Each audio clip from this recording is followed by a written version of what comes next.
are listening to Information Man. Please make sure to subscribe to his channel.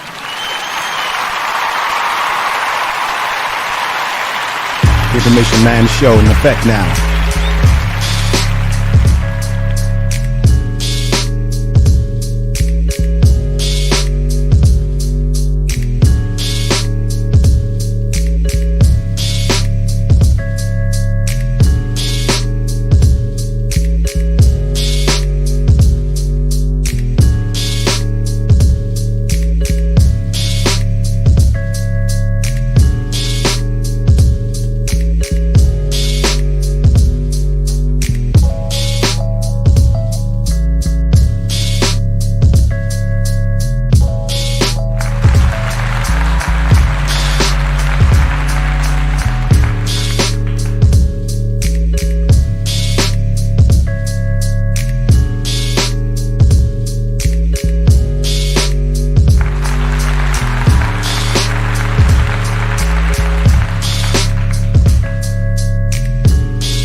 Information is power.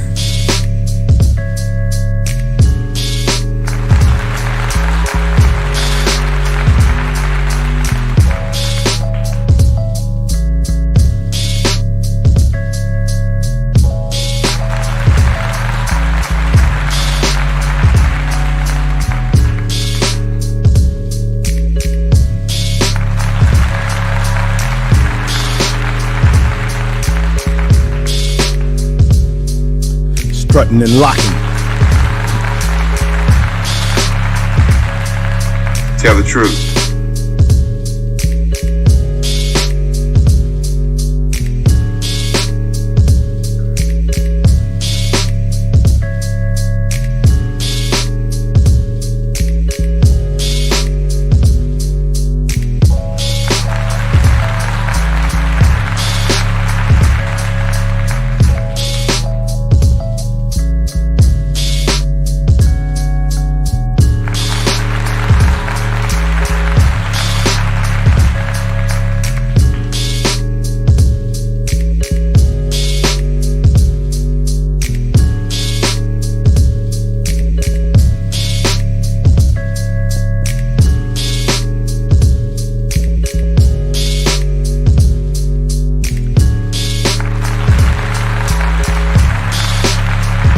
The Grandmaster Flash, Conspiracy 5.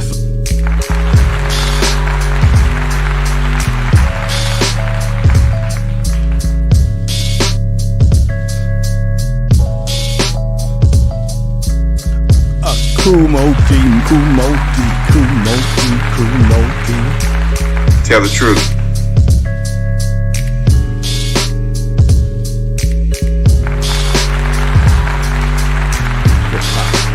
Hippity hop, hop, hippity hop, hop, hippity hop.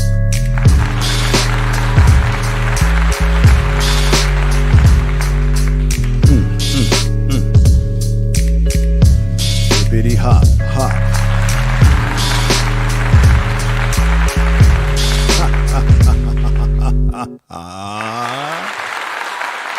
Yes.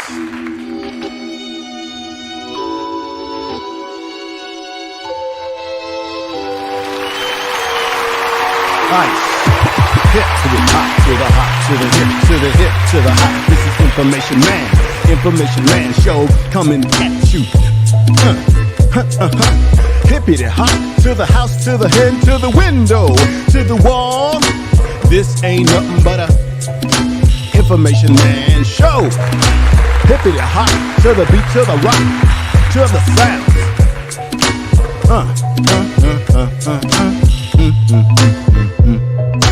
Hippity hop to bop to the but beat to the beat to the pop pop locking and strutting, break dancing, all the things I did as a child. Ha ha ha ha ha ha ha. Peace. We're gonna status correct some bullshit today. We're gonna correct some bullshit today. We're gonna We're gonna correct some bullshit today. Tell the truth. Blessing, blessing, rappers delight, rappers is light, rappers is light. And their album, being the first commercial album, wasn't even really respected by the hardcore hip hoppers back in the day. And they didn't even really want to make that album. Y'all didn't know that probably. Hippity hop, hop, hop, hop. Hippity hop, hop, hop, hop. Fat Joe was 100% wrong, 100% wrong. Yeah, baby.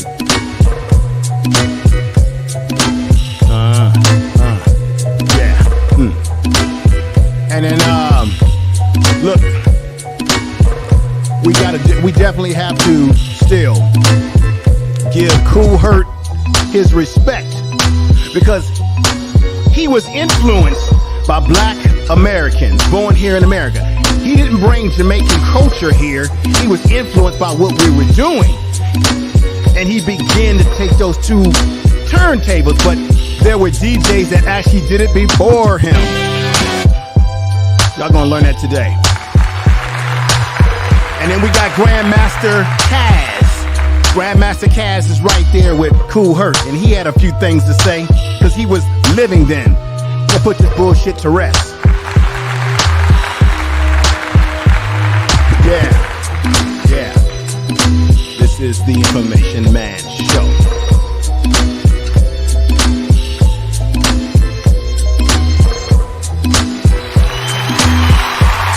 Right on. What's up, everybody? Peace. Tell the damn truth. Tell the truth. We're going to tell the truth today. I want to say peace to everybody out there that's listening to the program right now. And I want to welcome you to the Information Man Show. I would say experience. If this is your first time at this channel, following this channel, or you heard about this channel, go ahead and hit the subscribe You are listening to Information Man. Please make sure to subscribe to his channel. And if you're at home and you want to watch this on the TV as well, I'm on Roku TV by BS3 Network. I want to say shout out to the BS3 Network and everybody out there in that family that I'm a part of, and Brother Ben. BS3 Network, changing the way you watch TV. You are now tuned to BS3 Network. BS3 Network, changing the way you listen to podcasts. BS3 Network is now on Roku TV under BS3 TV. Download today. All right, download today, ladies and gentlemen. Download today. Let me get at it right now, because I have so much to cover. I have guests. I was hoping that both of my guests would be here. I don't want to give the names. I want to give people a surprise, but right now I'm solo. I'm flying solo, and I can handle this solo, whether I'm with people or not, but I really would like to have my guests here with me to give a perspective from other people who have lived some life. Let me just give you a breakdown right now. I am 52 years old. I grew up during part of this era, at least as a strutter. I used to strut, pop lock, all those different things. Now, a lot of people don't know that pop locking actually had its origins in Southern California, in general, Northern California, Southern California. Black people were pop locking a lot earlier. A lot of strutting and things of that nature were happening out here in California as breakdancing was really taking over in the eastern part of the country, particularly, as we already know, it's coming out of New York. Okay, but I grew up in the late 70s as a little kid, pop locking and strutting. You know, one of those situations where you're sleeping in the bed. You know it if you're my age, where you're sleeping in the bed, your mom and dad or whoever are having a party downstairs, right on that A track, and they wake you up and they say, "Hey, baby, show us that move you got," and you start going. And all that kind of stuff, and everybody gets a joy out of it. Even though they woke you out of your damn sleep, right? So I did that as a little kid, and then in the early 80s, I was breakdancing around. I was breakdancing at 13 years old, 14 years old, 12 years old, 11 years old. And one of the things that you're going to learn today, because this is definitely a fact, and let me know if you can hear me. I'm always paranoid about the sound. So by putting a 1 in the chat room, if you can actually hear the words that are coming out of my mouth, because I'm always paranoid about that. But one in the chat room, if you can hear me as we go forward in this discussion today. Old Reliable is here saying, hey, information man, I'm from upstate New York, and as far as I know, hip hop got down.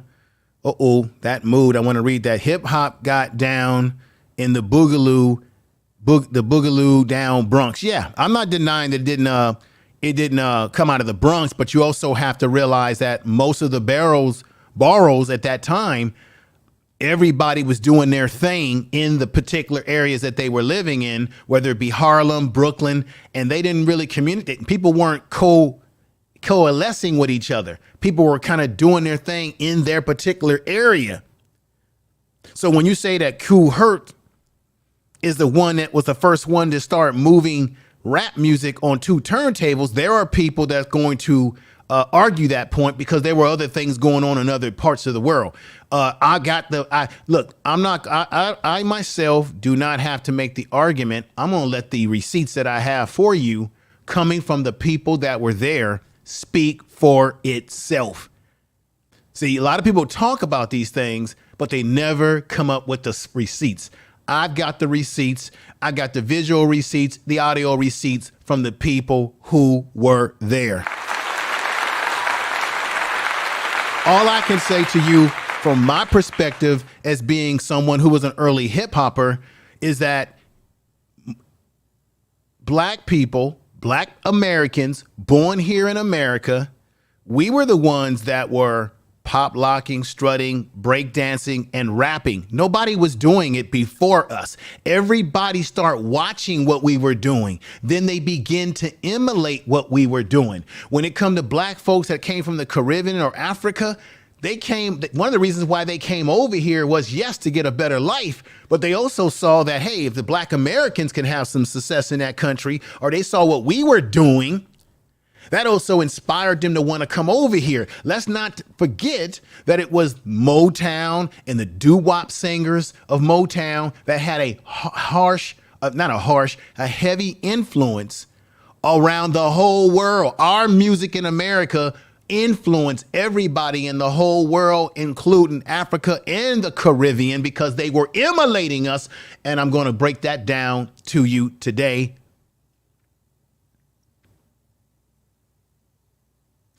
What I want to do is, this isn't about trying to talk down on brothers and sisters in the Caribbean or Jamaica or Africa or what have you. This isn't about talking down to Latinos, but the thing is that Fat Joe was wrong and Busta Rhymes was 100% even more wronger.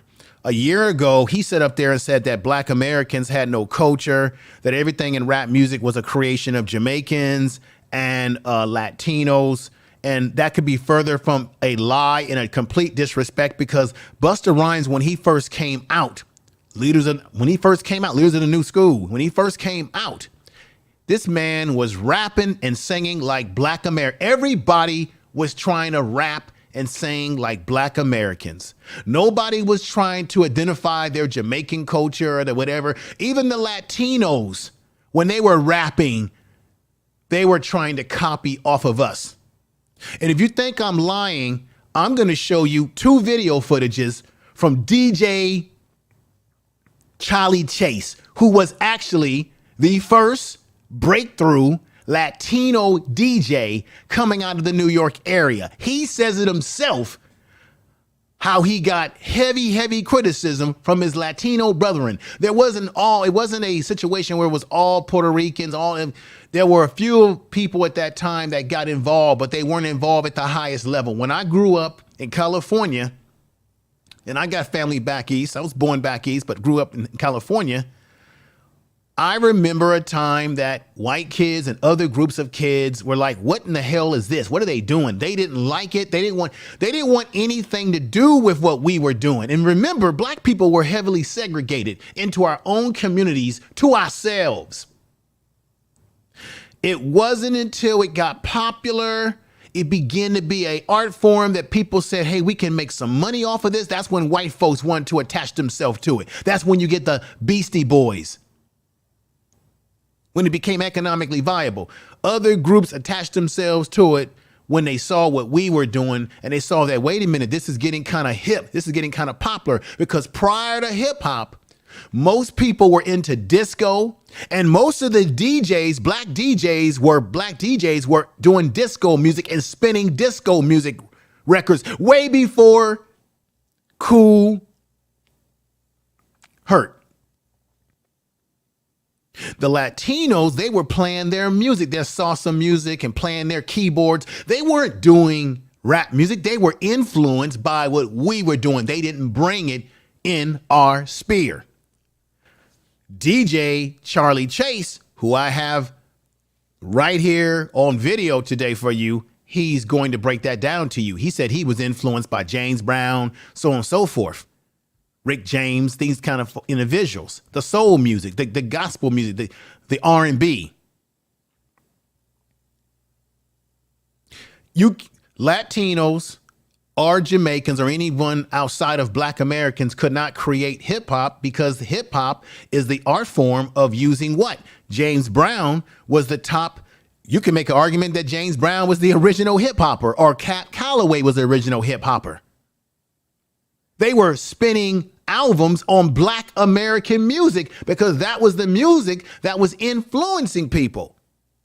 On this video program today, I'm not only going to just get up here and get into huff and puff emotions like a lot of other people. On the Information Man Show, what separates me from most on these platforms, is that I'm going to give you the damn receipts. I'm going to give you the damn data.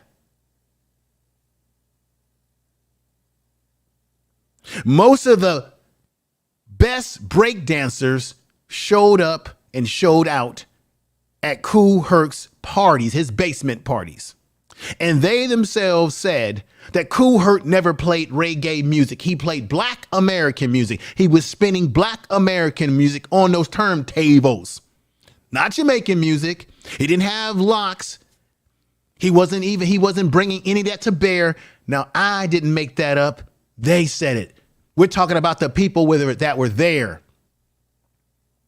And I'm going to be honest with you. For you millennials, for you younger people, if you wasn't born, if you're not 50 years old or over 50 years old, if you're nowhere within the range of, I'm 52. If you're nowhere within that range of over that, either in that range or older than that, maybe in your 60s, then you really don't have any idea or understanding of this, how this art form was originally created by Black Americans who have lineage to this country. You really don't. You're a Johnny come lately and 25 cents short to it. Public Enemy was wrong. Chuck D was wrong in things he said. Fat Joe was wrong about what he was saying, because some of these guys, they weren't even living to see some of this stuff. Or they were too young to understand it. Remember, no Latino rappers were put on without being co-signed by Black people. Fat Joe, Big Pun, any of these rappers, they did not get popular, and they did not get put on without us rocking with them, without us endorsing them.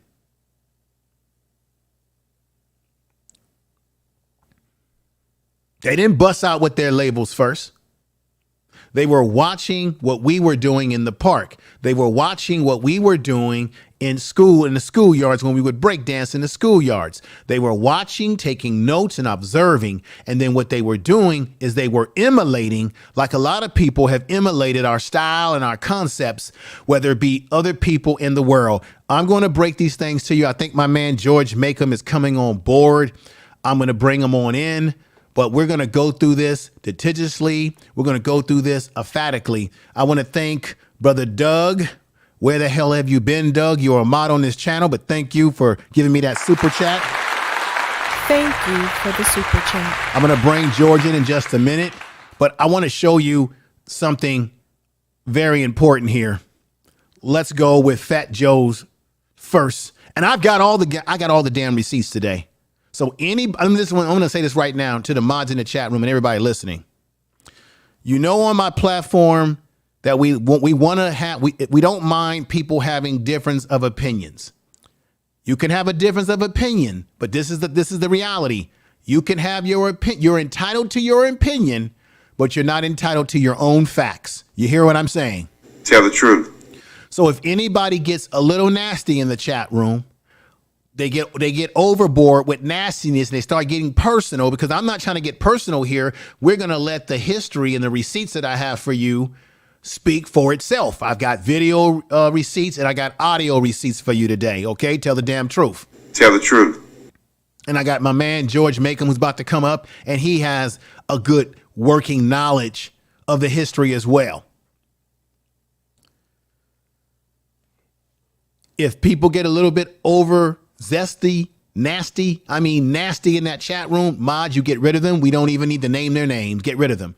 If they're just simply having a disagreement and they're being respectful with their disagreement, they're okay. Let it fly. Let them hang around. But if they start becoming like trolls and repeating messages constantly, you know the rules over here. You get them the hell out of here. It's just that simple. Let's go to Fat Joe. Let me bring my man George on right now, just for the sake of getting this brother on the show. George, I'm glad you're here. I was getting a little worried, brother, but I know you're a family man and everything like that. Yeah. There's a lot going on over here right now. Yeah. But I'm if I have to jump off, I'm gonna jump back on my phone. Oh yeah, I definitely appreciate that. So George, what I'm gonna do, just stand by. There are receipts that I'm gonna be showing that you are familiar with, and some that you may have not seen or you have seen already. So folks, what I want to do is let's lay out the first argument here. Let's look at Fat Joe's statement that he made. This is what sparked this whole situation when Fat Joe said that rap music was created by Latinos and blacks as a half and half, and that can be further from the truth. And let's go ahead and hear Fat Joe right now. But I go on there to see, they always hating on me and shit. And they said, they've been like lately talking about Latinos wasn't in rap and this. These guys are fucking delusional. We're from the Bronx, New York, shit happens. And so when hip hop started, it's Latino and black, half and half. But they going at me because I'm like the only Spanish dude, like really with a big voice. Fuck that. And Latinos wasn't there. You was invited. You are a specimen. I don't know what the fuck is up with these people that don't know their facts. And so out of nowhere this morning, somebody sent it to Tony Sunshine. He sent it to me. I got a little video. I'll post it. And there's only a few Latinos in hip hop. And we got the drum beat going, and this talks about Charlie Chase and Ruby D and Whippy Whip and this. These are all.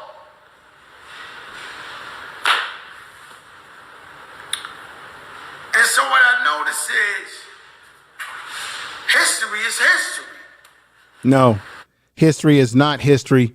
History is not history. History can be rewritten by whoever controls it. So what Fat Joe is doing, ladies and gentlemen, is he's trying to rewrite history. We're not saying that Latinos and Jamaicans and people from the Caribbean didn't have any, didn't contribute to hip hop. We're not saying that Kool Herc didn't have any contributing factor to it.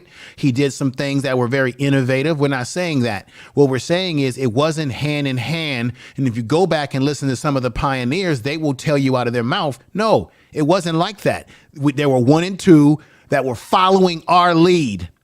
And I'm going to put on a DJ, Charlie Chase, who is Puerto Rican himself, and he explains that he got a lot of hate from his own people saying, what are you doing playing that jungle bunny music or jungle music? You know what I'm talking about, folks. You know what they're really trying to say. So, see, Fat Joe has gotten popular.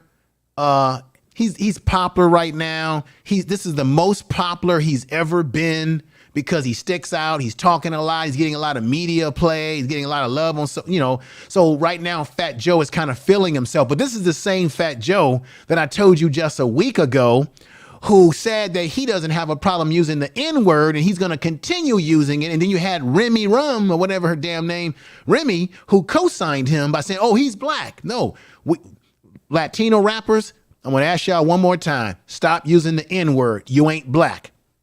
So I'm just letting you know who you're listening to a few minutes ago. A man who is also saying he gonna keep using the N-word. So and then you hear Fat Joe later on saying how, well, Puerto Ricans were black and all of that. And I understand those aspects. But if you understand that, then why are you using the word if you know that we don't like that word? If you're claiming that we brothers. So you're looking at a man who's now exaggerating disrespectfully and trying to change history. As he says, history is history. No. History has to be taught correctly, has to be given correctly, because now you're going to now start creating new history that did not and does not exist. So Fat Joe was in my opinion, was very disrespectful, ladies and gentlemen.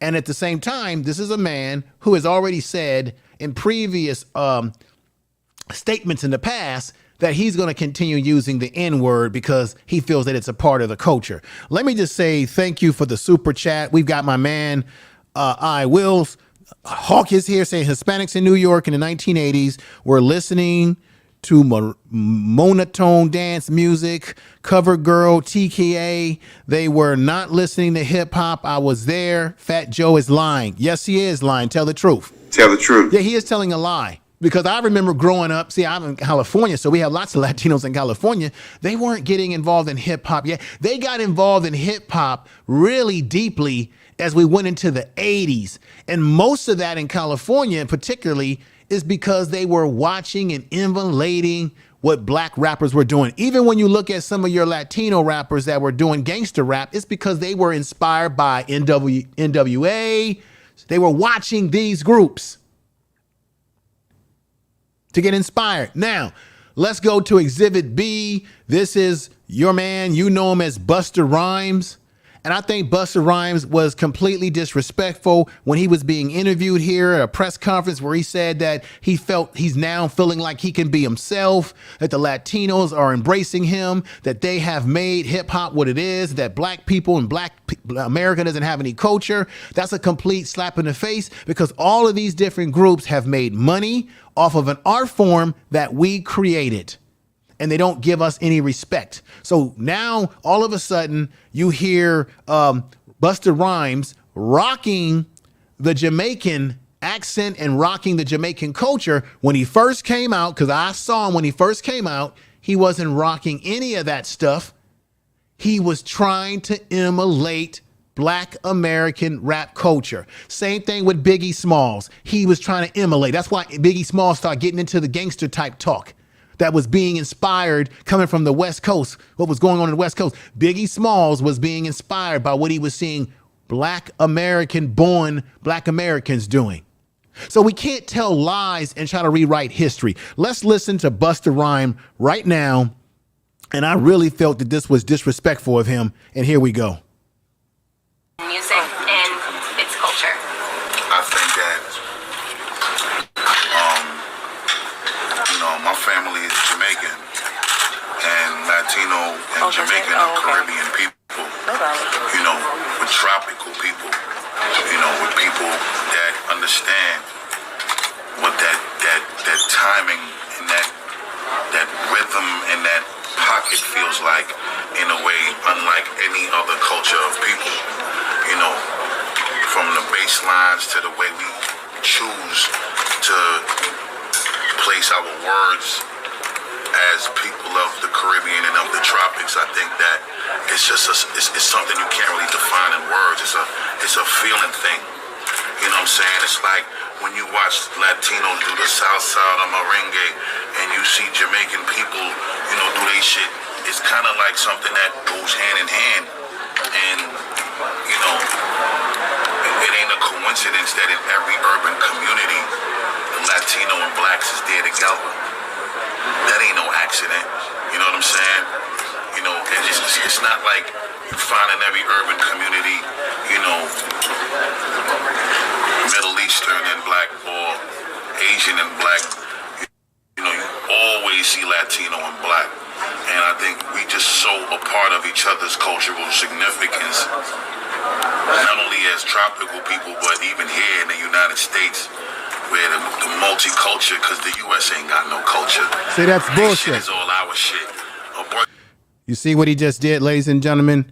That's BS what he just said. He said here in America, America has no culture. It's all of our shit. So he just, by saying that, he's disrespecting black people. America has a culture because black American who are born here, lineage to here, we brought the damn culture. And then you came over here and you bit off the culture, which allowed you to make a career in rap music and become famous. And then you now want to set up here, bust a rhyme, and you want to disrespect black Americans who were born here with lineage when you know damn well back in the day, you did not rock being Jamaican. You did not rock the accent or rock the music. Super Cat was the one who broke the doors that wide open for you to now feel comfortable with saying, wait a minute, Super Cat was able to bust the doors wide open with Jamaican music style in rap. And it's being accepted. So now maybe I can be who I want to be. Let me bring you in here. Let me bring you in here. Real quick. Bring you in. Let's bring you in here. I just sent you an article.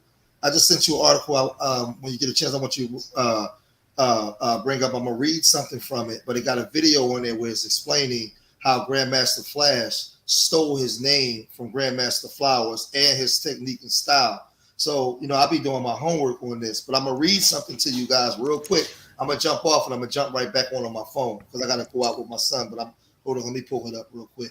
But I text you. This is what I'm gonna do, George, because I know you're in between this and family. I'll pull it up on my computer and read what I can from the article that you sent because I've got some video footage that I'm gonna show today. But I will pull this up as I'm pulling it up on my other computer, and I will read the document that you have sent me. Yeah, I just want to read this one part though. I want you. Yeah, go ahead. I want you to read it, George. Go ahead. You're front and center, brother. Go ahead. All right. Hold on. Let me see this. Let me make sure I can pull up. I'm going to get to the right place.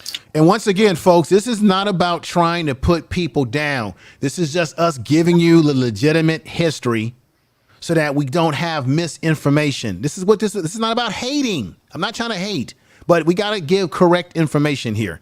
Go ahead, George. All right, give me a second. I'm trying to pull it up now. Okay, here we go. It says, however, in the other barrel. Yeah, Shinehead. I understand, Nappy Yankee. Shinehead was a big influence too, brother. I was going to bring that up too. Thank you, Nappy Yankee. Go ahead, George. I'm sorry. It says, however, in the other barrels, a similar thing was going on. So when they say the other barrels, they're talking about other barrels outside of the Bronx.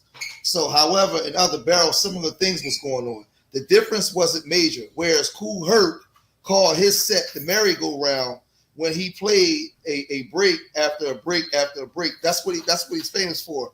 Looping the beat breaks, right? Watch this. Yes. Cats in Brooklyn and Queens, i.e., Master D, the Smith brothers, Grandmaster Flowers, who Grandmaster Flash stole his name from, King Charles, Disco Twins, Affinity Machine, and many others was playing rhythm and blues and funk and soul records. They didn't specialize in the rare obscure records with 5-second breaks like they did in the Bronx, but they did spin records like the Phenomenon theme, Ashley Roach clips, and watch this. And when the break came, they kept it going, not by scratching or cutting, but by extending the break. So now they was already extending the break to disco music. What I need you young people to understand is when the Fat Boys first came out, the Fat Boys name first was the Disco 3. Everything was shrouded in disco first because they was taking the disco music and they was looping the disco music. That's right. What I saw was these DJs doing that, and he said, "Damn, I can loop it to a James Brown beat." So he didn't invent nothing. He saw what they was doing and then just added a little seasoning salt to it. So he's not the Godfather. He's one of them. But the problem is, this is the issue I have. We never saw a video. There's no video where Kool Herc is saying he's the Godfather. There's other people saying that shit. Right. They never talk about all the other barrels.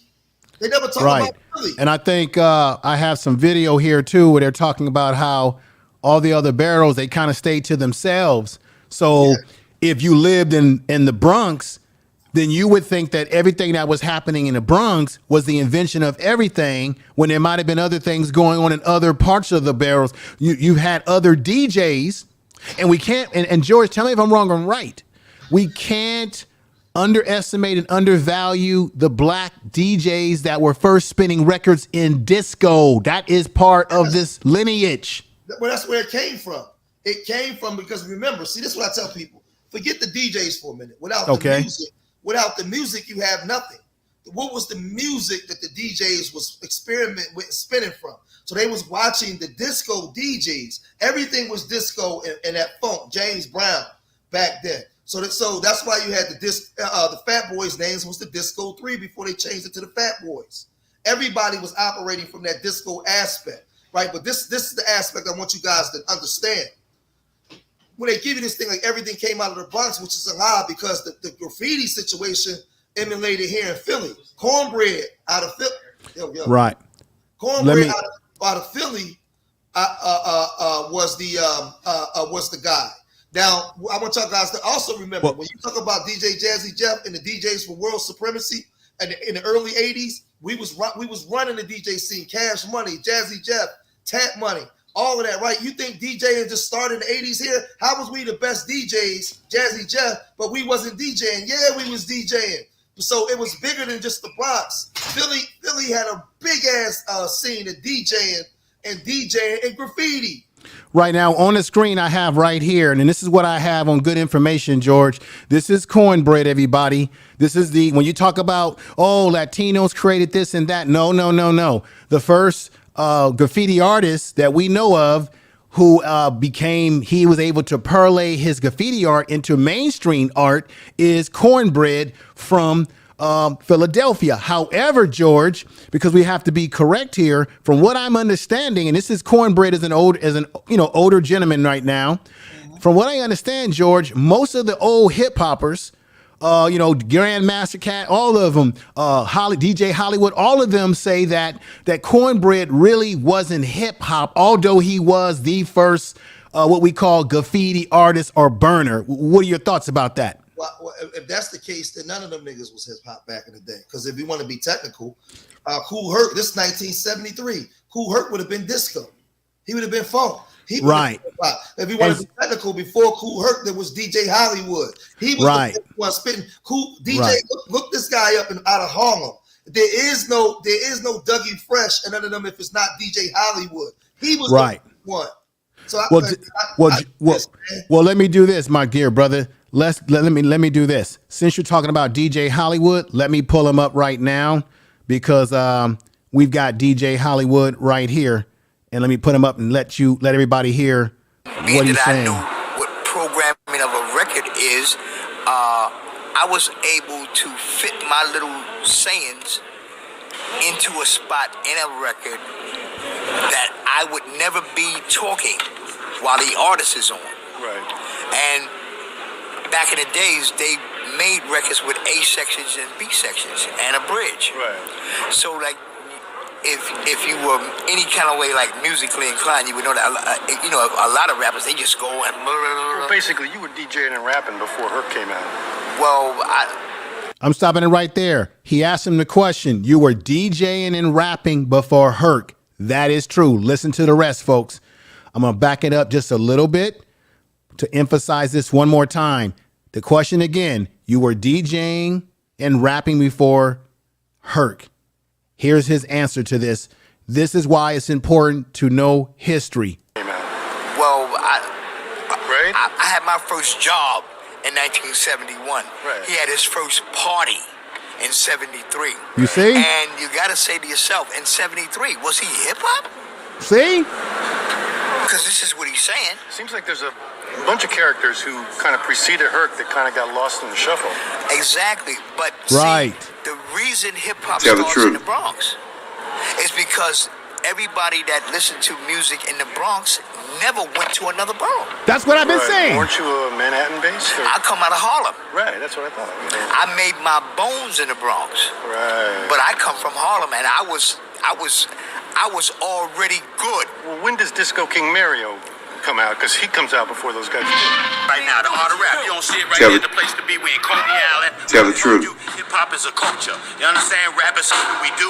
Hip-hop is something we live. The culture of hip-hop is peace, love, unity, and having fun. Stand by tonight, and I'll show you what I'm talking about. let me tell you like this here. It might be corny, but it ain't no phony. It's Busy Bee and DJ Hollywood, and tonight it's gonna be good. Hey, real quick. All right. All right, brother. Now let me go back to you.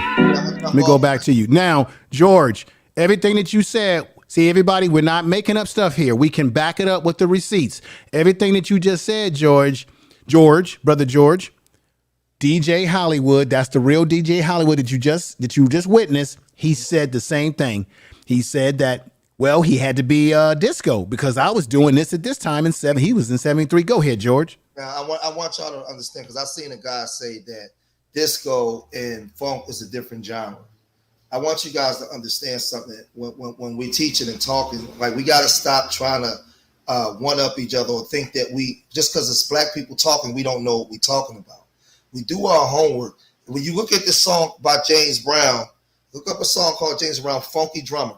That beat right there was looped and redone over by rappers from so many. James Brown is like the godfather because they took his music and they looped it and did everything and mixed it and made it into hip hop form. Whose House Runs House, Rebel Without a Pause, NWA, all of them used that funk. All their hits, they used that Funky Drummer by James Brown. So don't say that funk and disco is different genres. Hip hop is birthed. It's like disco and funk had sex, and it gave birth to hip hop. Right. Hip hop came out as a child of disco and funk, and it expressed itself. All that music was influenced by soul, funk, gospel, jazz, everything that black people were doing, that were born here, that were lineage to this country. So that's a fact. That was DJ Hollywood, everybody, who he said himself that he was already doing things before Kool Herc, and that there were many other DJs. And I think the point that he made that I thought was very important, that I was trying to drive home as well, is that people were kind of stuck in their neighborhoods. And I know what that's about. I grew up in a neighborhood and we were kind of just stuck in our neighborhood, and everything that happened in our neighborhood was our worldview of how we saw things. Real quick, I'm gonna jump right back on. Oh, no problem, brother. Do what you have to do. I'm glad to have you here again. I'm gonna come back in 10 minutes. All right, no problem at all, brother. I'm always glad to have you here. Come back in 10 minutes. So, folks, just keep that in mind. You know, depending on the neighborhood you live in, there's a worldview. Now, does it influence everybody? Yeah, everybody is influenced. I'm not saying that Kool Herc did not make his mark in hip hop. I'm not saying that other cultures did not take hip hop and add something to it from their culture. I'm not saying that. But what I'm saying is everybody has been influenced primarily. You have to look at the source of where music started and how it got its hands going. Look, I played violin, studied music. So now I'm not just talking here because I played instruments growing up, particularly the violin. And I took music theory, black music theory, when I was in college, the history of music and how it evolved itself. And yes, there's a lot of instruments that we use, guitar, horn instruments that had their influence out of the continent of Africa. But then you got to look at this like this. Where did most of our ancestors come from? We came from the continent of Africa. We were brought to plantations in this country we call America. And then being in this America, we had to create another subculture, another culture within being in America to survive. And that's where the music, the rhythm, the blues, gospel music, we know that black people were very religious, and gospel music is like the blueprint for everything. Look at Ray Charles. Ray Charles was actually playing country music with blues and gospel mixed together. And guess what? Rock music and country and all these different art forms have been influenced by Black American music. Even if you go over to the UK, what is the music that English white people love? They love Motown. They've been influenced by Motown. All those rock and roll singers, Rolling Stones, all of them, they've all admitted that they were influenced by black music that was created here in America. Let me also say this right here. I want to play something for you, and I'm going to give you the full one in just a moment. And let me play this. Hip-hop was stolen from 8, 9, 10, 11-year-old kids. I'm going to stop right here. I remember, like I said, I was involved in hip-hop, at least from dancing, break dancing, what have you, when I was just a kid. The brother is saying there that When you think about hip hop and where did it come from, it is the movement and the dance and the art form of the youth, of the young. And in a lot of ways, we can make the argument that it was stolen, Tell the truth, and packaged and marketed by adults from what the youth were doing, because it was only young people that were breakdancing and rapping. I didn't see older people there. A lot of older people thought that the music was trash, that it wasn't going to go anywhere, especially the people that were heavily into disco music. They didn't like rap music. They thought it was just, what are you doing? You're making a bunch of scratching. You're making a bunch of noise. You're taking my albums and you're messing around. And the music that was being used was Black American music, the James Browns, music that was coming out of Motown. Let's keep it real here, folks. Let me play this for you. This is very important here. I want to play. This is a illustration for you to all hear. Where did rap music really come from? And before I do this, let me put this up here and read this, because this is very important for me to read this. Warning: federal law allows citizens to reproduce, distribute, or exhibit portions of copyright motion pictures and videotapes or video discs under certain circumstances without the authorization of the copyright holder. This is called fair use, and allows for the purpose of criticism, news reporting, teaching, which does not infringe on the copyright under 17 USC 107. For everything that I'm showing today, fair use is for the purpose of educating and teaching and what have you, everybody.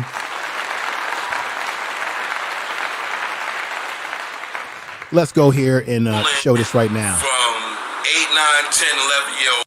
And let's play that back. This is where hip hop really came from. Stolen from 8, 9, 10, 11-year-old kids. Hip hop was stolen from 8, 9, 10, 11-year-old kids. Hip hop was a youth-oriented movement. Right. It's not adults. Right. It's youth-oriented. Right. Any adults were very young adults. Very, very young. Right. And those adults were still connected to us. My take on it is like, yeah, for the youth, by the youth, of the youth.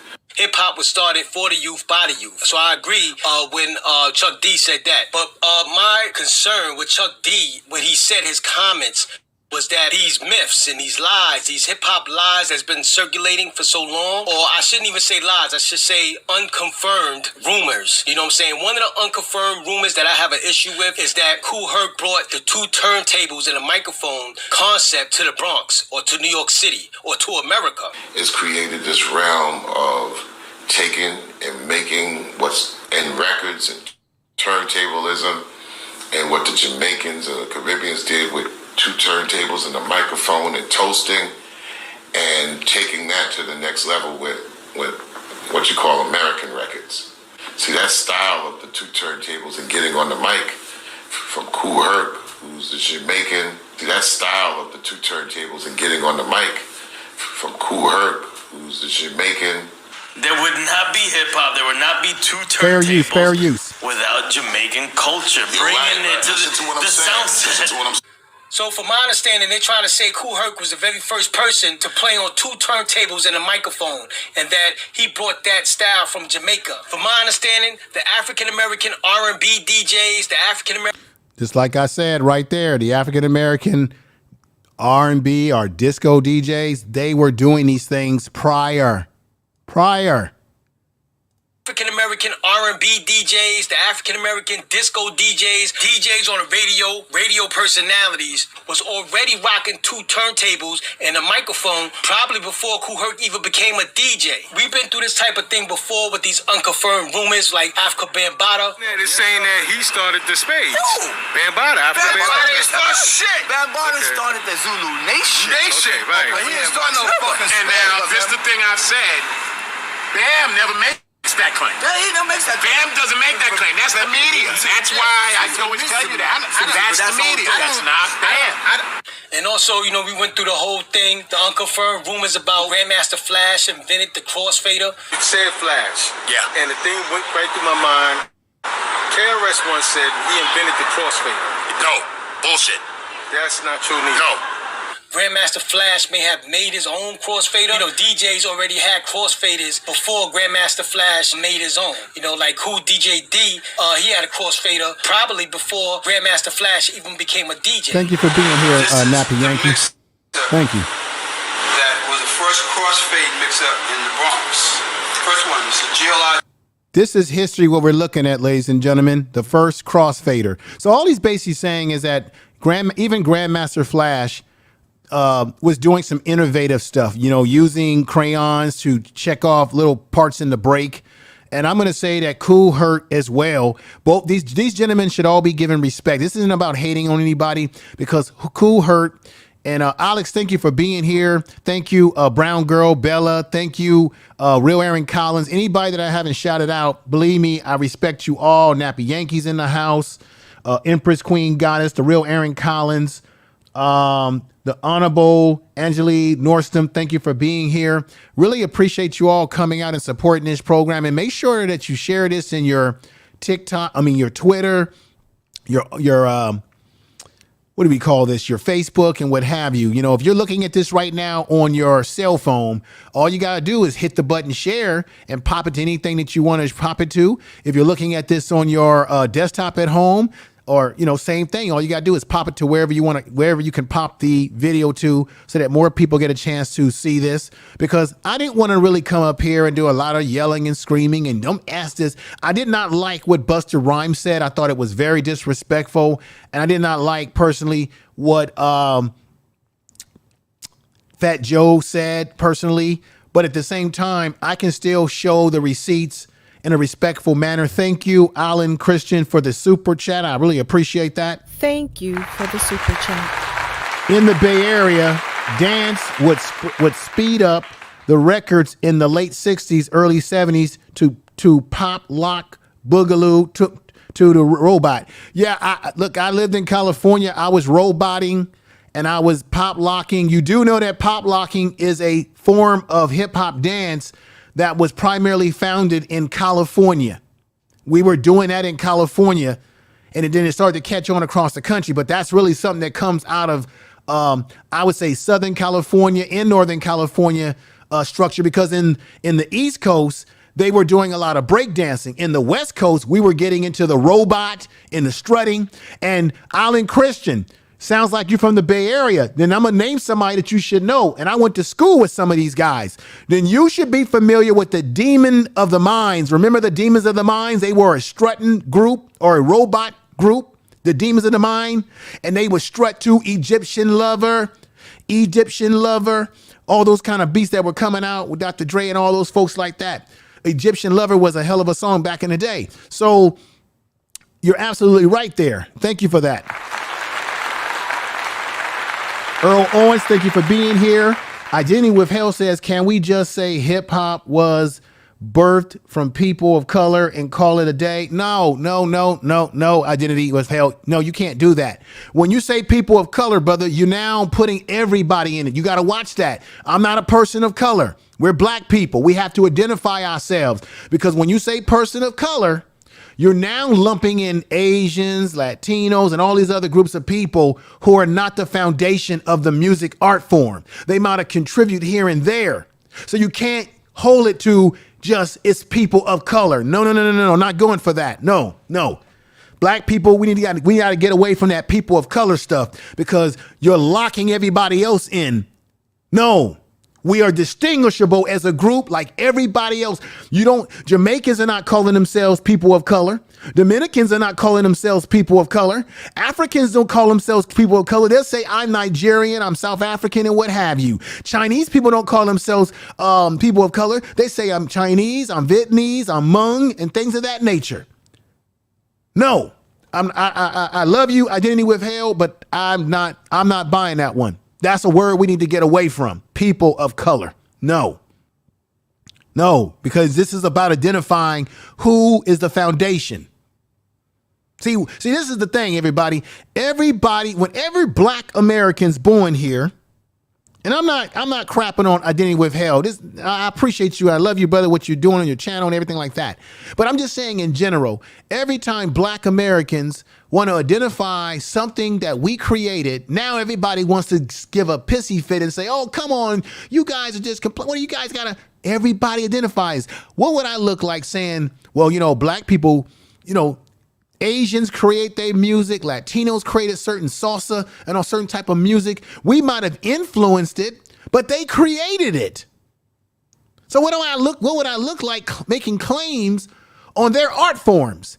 I can say, hey, we had some influence, but I can't say we created it. Every other group protects their culture, protects what they are the founders of. Why is it that black Americans with lineage here, why is it that it's a problem when we want to talk about our history? That other people, whether you like it or not, have been biting off of. Back in the day, we used to call it biting. Man, you're biting.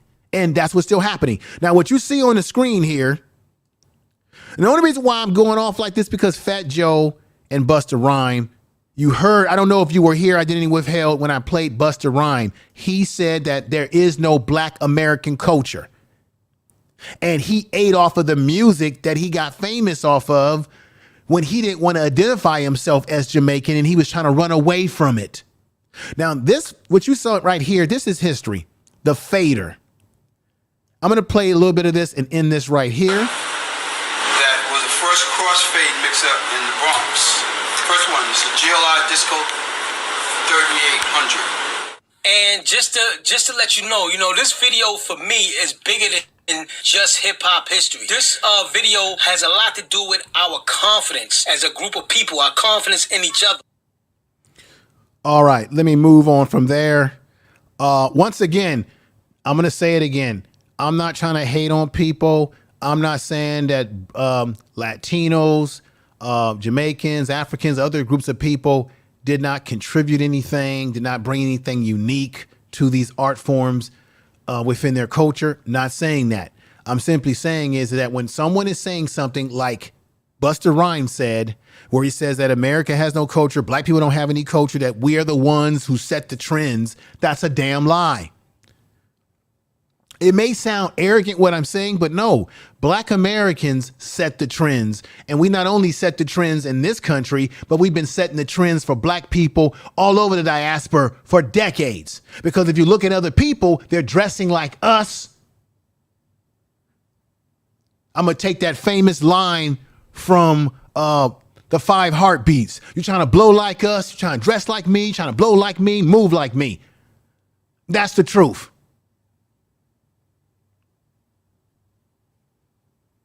Now, let me play DJ Charlie Chase for our Latino brothers and sisters who say, well, we was rocking with rap music for all these years. We was respecting it. That's not true. Charlie Chase, DJ Charlie Chase. Let me show you a picture of him, a nice picture of him. And he is arguably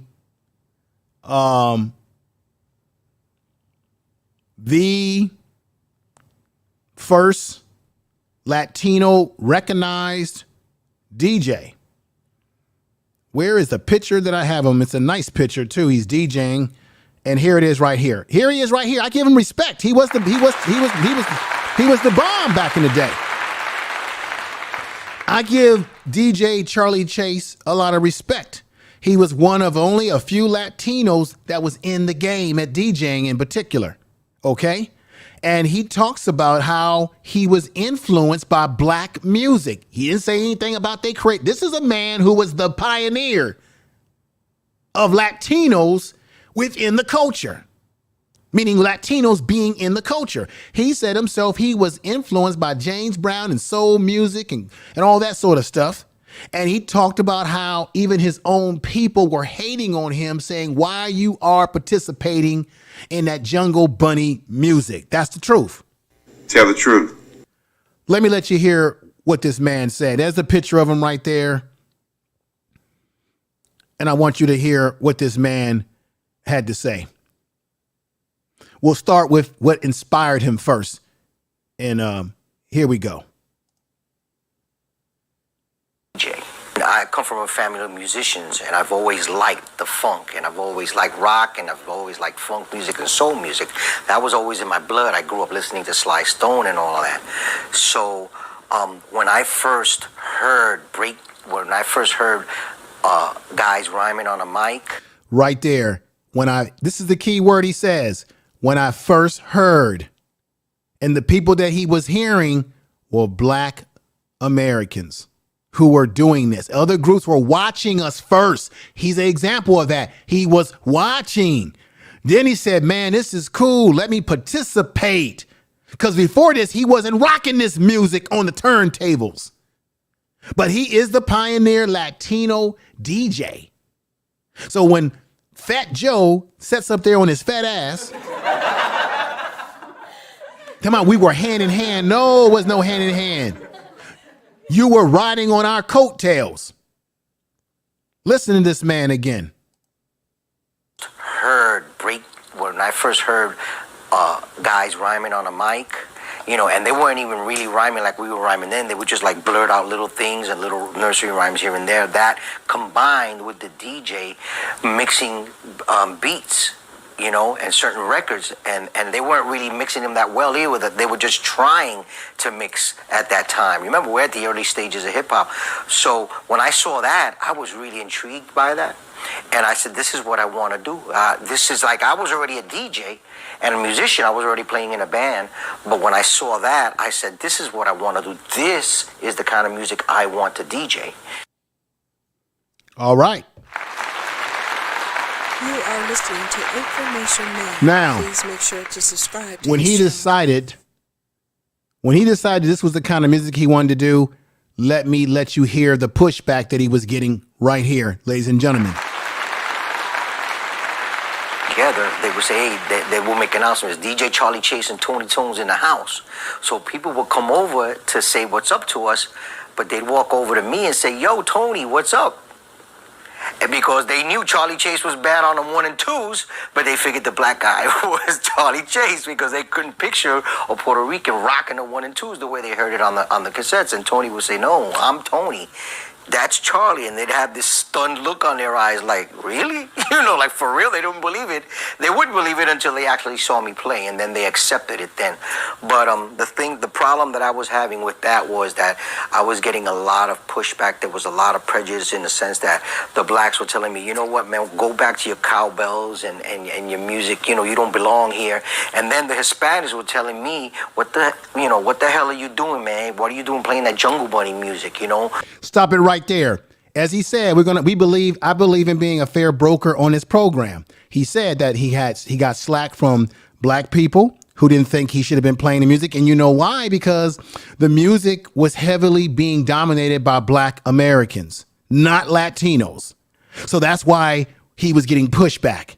And we weren't together in this harmonious relationship that people been trying to make it sound like it's been. Let's see. Nappy Yankee says, Information Man Show, I hope you speak about Black Americans themselves shading on hip hop and played Gatekeeper. See, Don, Calypso, Frank, Concord.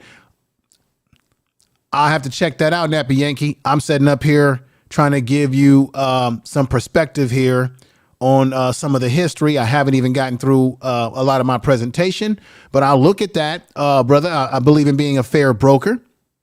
And thank you for sending it out. Information Man. I hope you speak about the Black Americans themselves shading on hip hop, shading on hip hop and played Gatekeeper. See Don, Calypso, Frank, Crockett. I have to look that up, Nappy Yankee. I have to look that up. But I thank you for that reference. If you, Nappy Yankee, you're more than welcome. You're modded up. You're more than welcome to drop a link in the chat room that would give people further perspective. Because, we have to, you want to be fair about both perspectives in both sides of this. But I'm simply trying to just show the receipts here because this was a man, Charlie Chase, who I showed you in his younger days, who had to change his name to that name because he said he was doing that because he was chasing, I believe, Grandmaster Flash or the other well-known DJ DJers that he looked up to, and he looked up to black music, but he said his own people did not accept what he was doing. And then he also got a lot of slack from black people who didn't like what he was doing, or they didn't like what he was doing. They couldn't believe that it was him doing the music, and they were wondering why he was involved in the music, because why would black people all of a sudden be shocked to see a Latino person in hip hop if Latino people have always been in hip hop? Truth. Let's be honest here. Tell the truth. If Latino people, I'm talking about, let me be specific here what I'm saying. If Latinos were heavily involved in rap music or in the hip hop culture, should I say, at the very beginning foundation, then why would any black person say, hey, why don't you go back over here? What are you doing? They were talking to him like that because, one, they didn't have respect for him. Two, that was friction between both Puerto Ricans and blacks. It's not like we've been in a harmonious relationship for each other. Just because we live around each other does not necessarily mean we like each other. Okay. So there was not a harmonious relationship that was there. And remember, like I said earlier, when black people started doing this in America, other groups looked at us like, what are you guys doing? What are you on the floor dancing? What is this? So some of the animosity that black people put forth towards other groups joining in was because some of these other groups looked at us like, what are you guys doing? Charlie Chase himself said that his own family said, his own people in his own community said, what are you doing that jungle music? See what I'm saying? That's the attitude that many of those in the Latino community or the Puerto Rican community, where in New York, where this whole thing was birthed, that was a lot of their attitudes in the beginning. And then, of course, with time, things change. But let me just I'm going to let this play out because it's very important for everybody to hear this. This is DJ Charlie Chase. He is one of the first Latino or Puerto Rican DJs to break through. There wasn't a lot of them. So when Fat Joe says that it was hand in hand, that's bullshit, because a lot of his own people were rejecting rap music prior to wanting to embrace it. Let's hear DJ Charlie Chase one more time. What the hell are you doing, man? What are you doing playing that Jungle Bunny music, you know? When I was getting criticized by both sides. What are you doing? And, you know, me, I always stuck to my guns. I never listened to what anybody said. I put on my blinders and I focused and I said, this is what I'm doing. Whether you fucking like it or not, this is what I'm doing. And I stuck to it, man. And, you know, it was a dream that came true for me. You know, one of the things that the way that my name came about was because I wanted to battle Grandmaster Flash at the time. And Flash was one of the kids in the neighborhood who was already established. He was already DJing. And this is pre-scratching now. We're talking before even the scratch was created, you know, and all of that.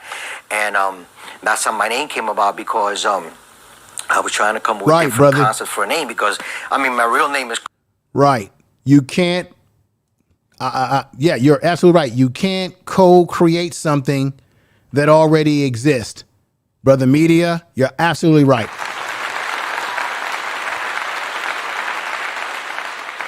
But DJ Charlie Chase, I give him respect because he stayed true to the craft of hip hop. He gained his respect through time, and he did not stop what he was doing, even when he was getting hate from his own people. And he was getting hate from black folks who saw that, were wondering what was he doing, because they weren't always down with our music. That's the point. Go ahead, DJ Charlie Chase. And that's how my name came about, because I was trying to come up with different concepts for a name, because, I mean, my real name is Carlos Manis. Can you imagine somebody, DJ Carlos Manis in hip hop? Nah, man, that was not going to fly, you know? So I said, I need a stage name. So I came up with the stage name Charlie Chase, because I figured, you know, Flash was ahead of me and I'm behind him, and it's like I'm chasing him.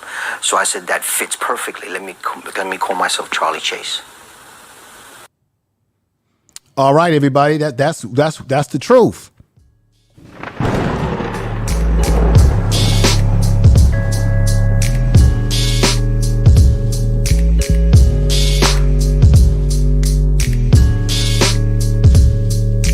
I'm going to say again, when I was a youngster, most of the kids of other races, they weren't doing the breakdancing and the strutting like we were doing. It wasn't until it started to get popular, it started to pick up steam, and then they began to dress like us and emulate us. Emulate it. When it comes to the thick shoelaces that we used to wear, the sweatsuits, the Feli, the Adidas, the Kango hats, that's very Black American. That's something that we were doing and everybody was emulating us. Let me go ahead and play something for you. Now, George Makem, hopefully he'll be back on with me, but someone else that I was hoping to get on because George knows him very well and I'm a very big fan of his channel, and that's Pharaoh Says That. Pharaoh Says That. And shout out to him if he's watching out there, if he happens to get this video, because I have a lot of respect for you and your wisdom, because Pharaoh Says That is a brother of age. He's got experience. He's got over 40 or more years in the music business. And he gave his thoughts and his opinions about this, not just opinions, but facts on his own YouTube channel.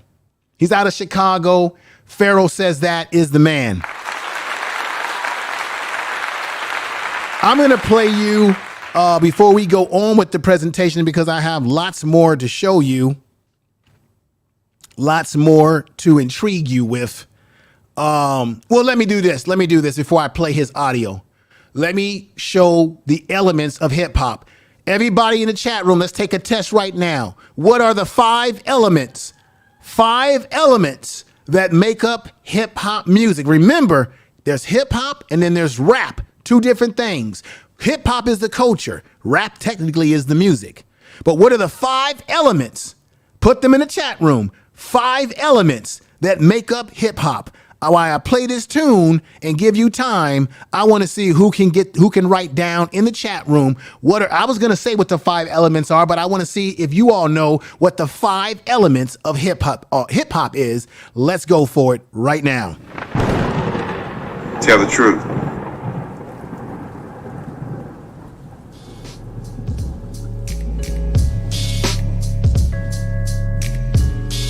What's going on, cats? Brother Rob, I see you. Joe, I see you. Joe Bananas. Okay, we got break dancing. That's 1. Graffiti art. That's 2. MCing. That's 3. Graffiti art, break dancing, MCing. That's 3. What's the 2 last elements?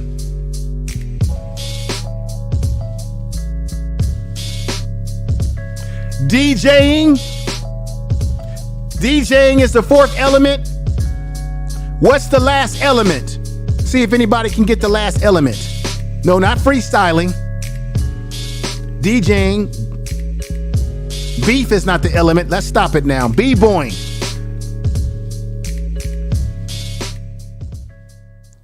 All right. I see that a lot of you are writing some of the elements, and you're doing a great job in the chat room. Let me give you a clap. Identity Withheld says MCing, DJing. Wait a minute. Oh, it moved because the chat room's moving. Identity Withheld said MCing, DJing, graffiti art, breakdancing style. Okay, those are 1, 2, 3, 4. The style is not the 5th element. The elements are exactly what you said. 1, MCing. 2, DJing. 3, b-boying, which means breakdancing, right? Graffiti art is 4. And the other element, which makes up the 5th element of rap music, or no, hip hop culture, is knowledge, consciousness, the ability to be conscious. The elements are all perfect in their alignment. The music, the art, the dance, the DJing, the MCing, the DJing, the art, which is the graffiti, the dance, the b-boying. And then the other element, which makes up the 5th element, is the knowledge, the consciousness, the dark matter consciousness, the truth. Information is power. Tell the truth. I'll show you why. Here we go right now. Let's go with it right now. Here we go. That was just disco. Kool Herc did it for the teenagers, going off on the dance floor. It's the type of music and who you were playing for. Kool Herc extended the break beats for the break dancing, and that is Kool Herc's contribution. Kool Herc's contribution is that he extended the break beats for the break dancers. People try to attach Jamaican culture. What does break beats and break dancing have to do with Jamaican culture? You know what I'm saying? I see no evidence. I never heard of anything about Jamaicans was break dancing on the floor, or Jamaicans was extending break beats to break dance on the floor, or anything in the Caribbean islands. From my understanding, the best break dancers, they went to Kool Herc parties. Smokey, the Smokatron. Okay. You know what I'm saying? The Smokatron has some amazing break dancers over there. Oh yeah, you But remember them? best, just the best from the Smokatron would come to Herc. Just the Okay. best from because Herc was the Mecca. He was the Mecca. of the break dance. And you can ask anybody back then, they won't dispute that if you had real skills and you really want to test yourself to see where you at, go to Herc. Because that's where the best break dancers was. At Herc. From my understanding, the best break dancers in the Bronx and the best break dancers in New York City, in Harlem, they came to Kool Herc parties. You know what I'm saying? So That's we give facts. Kool Herc the credit for that, for being the That's one facts. who catered to the break beats for the teenagers. Hip hop dance, break dance, b-boying, that's just one element. Stop it right there. There it is. They go to 5 elements: DJing, MCing, 3, graffiti art, 4, b-boying, and 5, the knowledge, or what we would call consciousness. Okay? Information Tell the truth. is power. Tell the truth. Let's continue. Of hip hop. They said Herc used to mix the beat, the beat of the record into and let the beat part These are play people that were instead of the there. record. That's what we give them credit for. Okay, well and good. That's what we give Kool Herc credit for, extending the break beats. Now, if you want to say Kool Herc brought 2 turntables and a microphone from Jamaica, really is irrelevant because the Jamaicans, according to the Jamaican music pioneers, they got their whole setup from America. You know what I'm saying? They got inspired from American radio personalities. And then I got together with Count Machuki and, would just toast to him like I've heard it on the radio station. You know what I'm saying? We supposed to praise Kool Herc, but Kool Herc got it from Jamaica, but Jamaica got it from America. So it's like a dog chasing its tail, like you trying to get us to run around in circles. It all came from America. Okay, everybody. So now, for any of you out there that would say, no, that's not true, that Jamaica was not influenced by us. Yes, they were. The Jamaicans were listening to a lot of Black American music. Matter of fact, a lot of their early music was remixed American music. A lot of our love ballads and a lot of Black American music that was remixed and stolen. I'm gonna be honest, because I got my man Pharaoh Says That, who is been indressiated in roster culture. He played in roster bands, had a band, been in the music business, was supposed to be on the show today. Damn it, I wish he was here right now to break this down for you, but I got him on audio to break it down for you in just a moment. A lot of that stuff was repackaged American music in the early days in reggae music. And before you had reggae music, before you had actual what we call Rasta music, Bob Marley himself was influenced by black soul music, R&B music, Motown music. He actually wanted his music played on our stations to try to get favor with our people. He understood the music that we listen to. And before Bob Marley grew locks and began to do his reggae music, before the birth of reggae music, Bob Marley wanted to be just like Smokey Robinson or the Temptations or somebody. Let me show you a picture. See, I believe in giving you receipts over here, folks, giving you truth. You're getting a complete show and breakdown over here, unlike you will get in many places. I'm not just screaming and yelling and calling names and you F that, you F this. I'm giving you the receipts and you're going to get them right now. Here we go. Give me 1 minute for those receipts to come right up for your lovely eyes to see in just a moment. And here we go. Check this out.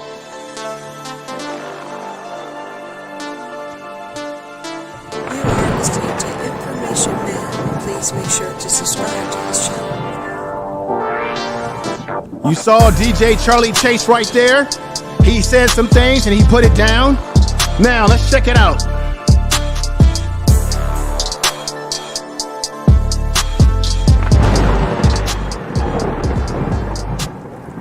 What you have here is an album cover. Smokey Robinson, You Must Be Love, and the Miracles, the Love Collection. Well, check it out. Your main man, Bob Marley. They were being influenced. They were influenced by what was happening in Motown. See, Bob Marley and a lot of Jamaicans really loved Black American music, and they use it and remix it in their music. See, nobody talks about that. And here's Bob Marley before he had the locks in his hair. I don't say dreadlocks. Don't use the word dreadlock because dreadlock is a negative connotation. So you use the word locks respectfully. But here, Bob Marley and his group in the early days was trying to be like the Temptations or Smokey Robinson. This is the influence right here.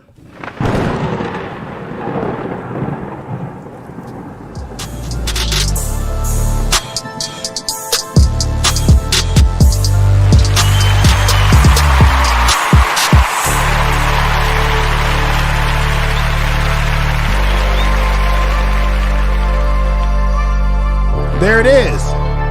Watch this, watch this, watch this. Watch this. Bam! What's the difference between that and this right here, y'all? Same thing.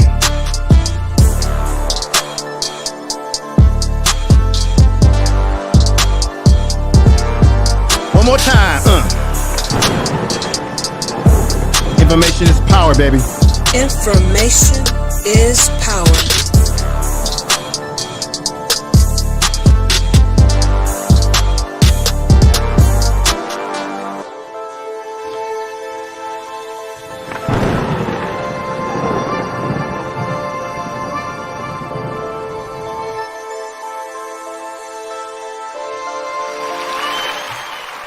You are listening to Information Now.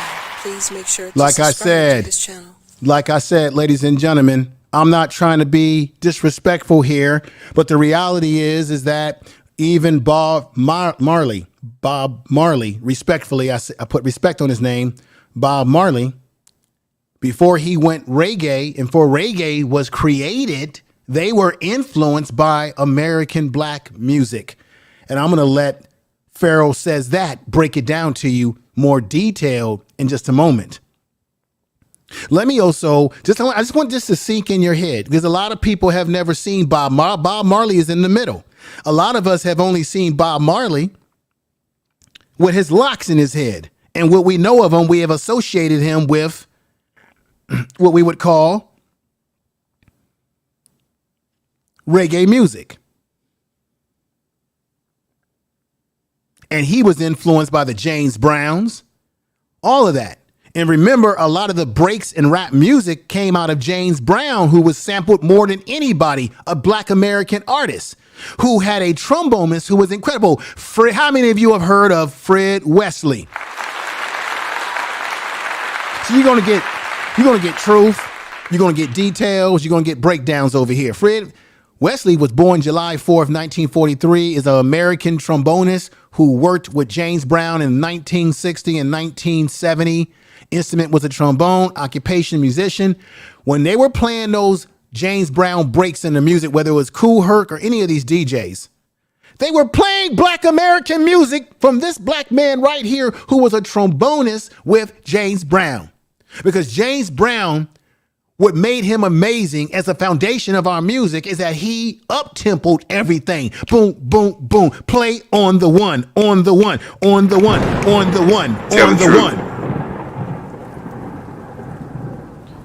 And you had Jamaicans, Caribbeans all over the world, Trinidadians, wherever you are, Puerto Ricans, Africans and diaspora of the continent of Africa. They were influenced by the music, black music coming out of Motown in particular in America. Tell me I'm lying. I dare anybody in that chat room to say that I'm lying. I'll get your ass out of here because I ain't lying. This is true history. A lot of Jamaicans were using black music in some of their music, remixing it as their music, maybe changing a lyric here or there. But the influence came from America. They would dress like how we were dressing. And I'm not saying this to say that we're better than anybody or they're not any good or they didn't create anything. I'm just saying the facts of history here. And I know people are not going to some people are not going to like this broadcast today because they're hearing things that they don't probably never heard before and believe it's not true. It's all true. Bob Marley really wanted to be a Motown style singer before he broke into reggae or creating the form that we know as reggae. And guess who he looked up to? George Clinton, the Funketeer, who's been around for a long time.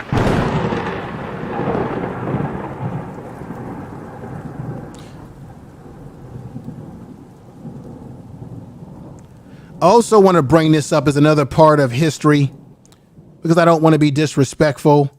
But there are some that say that Coke La Rock or Coco La Rock was the first rapper. Many people thought that he might have been of Jamaican or Caribbean ancestry. No, come to find out the brother is from South Carolina. Here he is right here.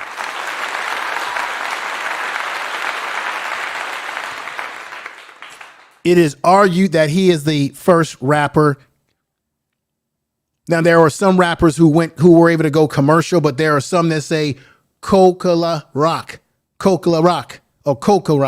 was the first man. Coke La Rock is an old school rapper from New York City who is sometimes credited as being the first MC in the history of hip hop.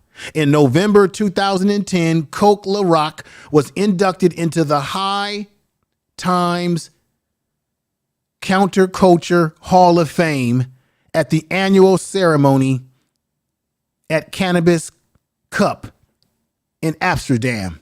That was in Europe. Because remember, a lot of the Europeans looked up and followed Black American music.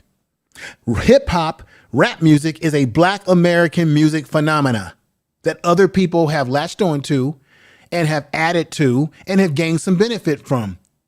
That's just the facts. It's not laughable, but it is the facts.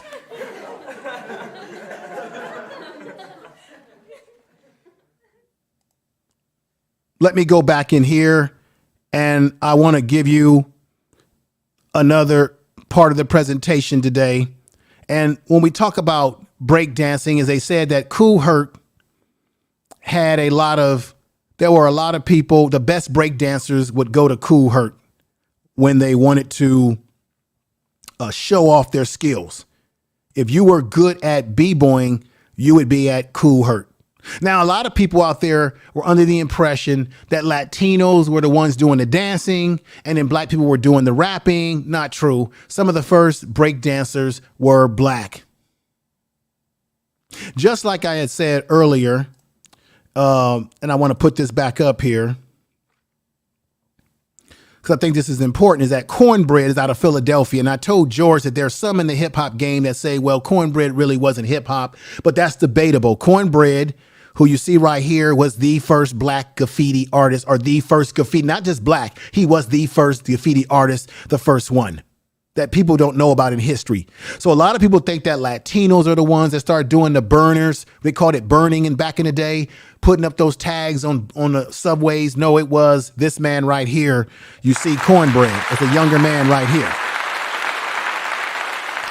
You see, let me tell you about Cornbread. He's an older brother right here, but let me tell you about Cornbread right now. Daryl McCrae, known as Cornbread, the tag name Cornbread, is a graffiti artist from Philadelphia, credited with being the first modern graffiti artist. So when I say the first graffiti artist, you've had graffiti around for centuries, right? For decades. But he is coined to be the first modern graffiti artist. McCrae was born in North Philadelphia in 1953 and raised in Brewerytown, Philadelphia. I'll just say Philadelphia because I'm not making that out correctly. I apologize for that. Okay.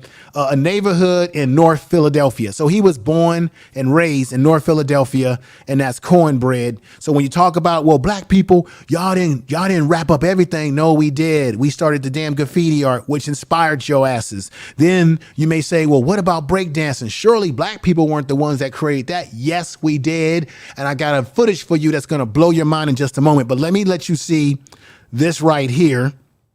And I'm going to say this again for the sake of all purposes tonight. And that is, federal law allows citizens to reproduce, distribute, or exhibit portions of copyright motion picture videotapes or video discs under certain circumstances without the authorization of the copyright holder. This is called fair use, and it allows for you to, for the purpose of criticism, news reporting, teaching, and which does not infringe on copyright under 17 USC 107. Fair use, fair use, fair use. You see what I'm saying, everybody? You see what I'm saying? So let's get at it right now. Appreciate you all being here in the audience. Everybody that's in the audience, you are the best. And I appreciate you all for being here. We've got, let me see, Cats is in the house. King is here. Empress Queen. Red Squid X Files is in the house. The Hawk is here. Reese from Philadelphia. You're from Philly. You probably know about cornbread very well, brother, if you're from Philadelphia. We got the Queen Maya in the house. Thank you for being here. She says, I never seen people try to scramble to be part of something so bad. We were in America creating, but they were trying to run from their countries. We got Tory Brains Game in the house. Thank you for being here. Check out his channel. Check out his channel. Check out his channel. A great channel. We got the real Aaron Collins in the house too. I hope you all can hear me. If you are enjoying the presentation, ladies and gentlemen, put a 1 in the chat room. Make sure you share this in your social media as well when you have an opportunity. Make sure you share this in your community tab. Tell your own channel members about the channel so that they can join this channel, or not join it. I haven't turned on join yet, but I will have join. I will turn that on very soon to create videos for those who join the channel. But for now, the way things are going, come on over and join this channel, and you're going to get quality content every week that I go live about a particular subject matter. Now, I'm giving you a comprehensive breakdown of this whole thing about who created hip hop. Okay, we're trying to dispel all the BS, all the drama, and put it right out there for you. So I really appreciate all of you in the chat room. We've got Indian Exposed Investigation. Thank you. Jackie has been rocking with me for a long time. Dominican 1923. Thank you. Says Dancing Douglas Coney organized a boys Puerto Rican and was a black Puerto Rican. Very interesting. Thank you for that history. Uncle Frank says DMC, let me see, he says, if DMC is Puerto Rican because he has one Puerto Rican parent, then would Barack Obama be white since his mom is white? Very interesting. We got Brother Rob from Chicago. We know they were getting down with the rap and the break dancing in Chicago as well. And Brother Rob says real triggers. Griff Bomb Train. Okay, brother. I appreciate you being here. Have a lot of respect for Brother Rob. He's been rocking with the channel for a very, very long time. Now I'm missing people. We got Peggy Roster in the house. We got Nappy Yankee. Look, Nappy Yankee, I have a lot of respect for you, brother. I know that, and I don't have a problem if you disagree with some things I've said tonight, Nappy Yankee, or not. I just want to make it very clear to those that are Jamaican, Puerto Rican, people from other parts of the world. I'm not trying to say that you did not contribute or have some impact on the music. We're simply saying that we have to look at the foundation of it. And we cannot sit up here tonight and deny that Black Americans in our culture, which music is a part of our culture, did not have a large influence on the musical selections and the musical aspirations of other groups, of other races. And that when they came over here, they got involved in it because they saw what we were doing. Because they didn't get involved. It didn't just happen by osmosis. And the reason why I can say that with so confidence because I remember when I was growing up, I was alive long enough to see some of these transitions. And I certainly saw that when I was out there breakdancing and strutting, nobody was out there with just black people first. Then you had Japanese getting involved, and then you had white people coming up with breakdancing crews, all that sort of stuff. And now everybody's want to say, well, Latinos were the ones that were the B-boys, and y'all was just the rap. BS. I'm about to shut everybody's mouth up on that right now. Let me play this, and then let me give you a very explosive video that will shut up a lot of mouths today. And I do mean shut your mouth up. Came from a variety all over in different parts of the Bronx. Let me stop that right there. He's talking about the Bronx, about breakdancing and who invented it and where did it start. Let's hit it again. Who started? No. Who breakdancing came from a variety all over in different parts of the Bronx. I can't tell you exactly where it started at. Exactly who it started here. We was doing breakdancing. We were doing we used to call it wild dancing. But I'm glad to say I finally found the first breakdancers at Kool Herc. He's actually right about that. The original name came out of what they called wild dancing before it even got coined breakdance. Breakdancing is something that was attached to it by the larger society when they start trying to commercialize it, right? Like when you had that movie, what was that movie? Beat Street and Breaking 1 and Breaking 2. Once they started marketing and trying to make money out of it and distracting from it and what we called biting from it, that's when they try to change the art form around. Let me just read these comments here. Identity with Hell said, hip hop exists before it went mainstream. The Sugar Hill Gang was not the first. Yeah, they were not the first. And Identity with Hell, if you go back and look at the history on Unsung, the Sugar Hill Gang did not want to sing that song. They were ashamed of that song. They almost didn't record that song. And when that song hit the scene, it was popular. It got popularity because it was the first commercial rap song. But most of the B-boys and most of the DJs and all the real grassroots rappers in the community in New York did not like that song. Did not like it. And the members of that group talked about how they were sort of looked at as sellouts when they made that song because it was a commercial song that was watered down, that was nothing about what they were rapping about in the streets of New York. So we see, so that's a piece of history that people don't know about that you need to attach yourself to when you look at the rappers, when you look at this group with that first commercial album that we all say is the first rap album. No, it's the first commercially watered down album. Because most of the hardcore rappers in that time, they never respected that album. And even the members of that group said that they didn't even want to record that album because they knew that it was a sellout album. Now that's facts. Tell the truth.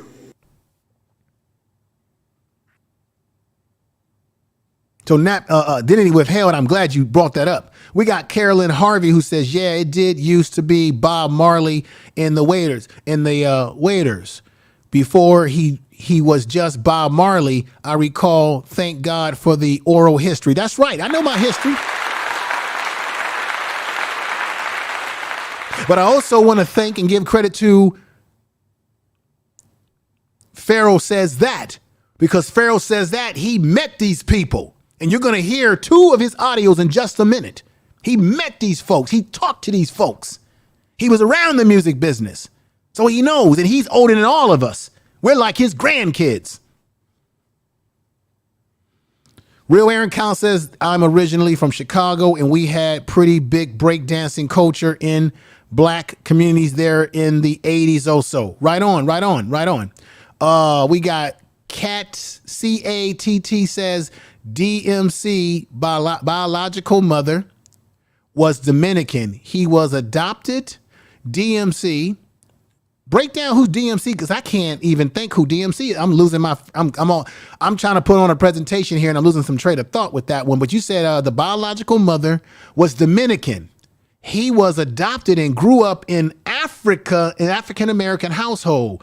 That's why he said, "I love eating chicken and collard greens." Okay.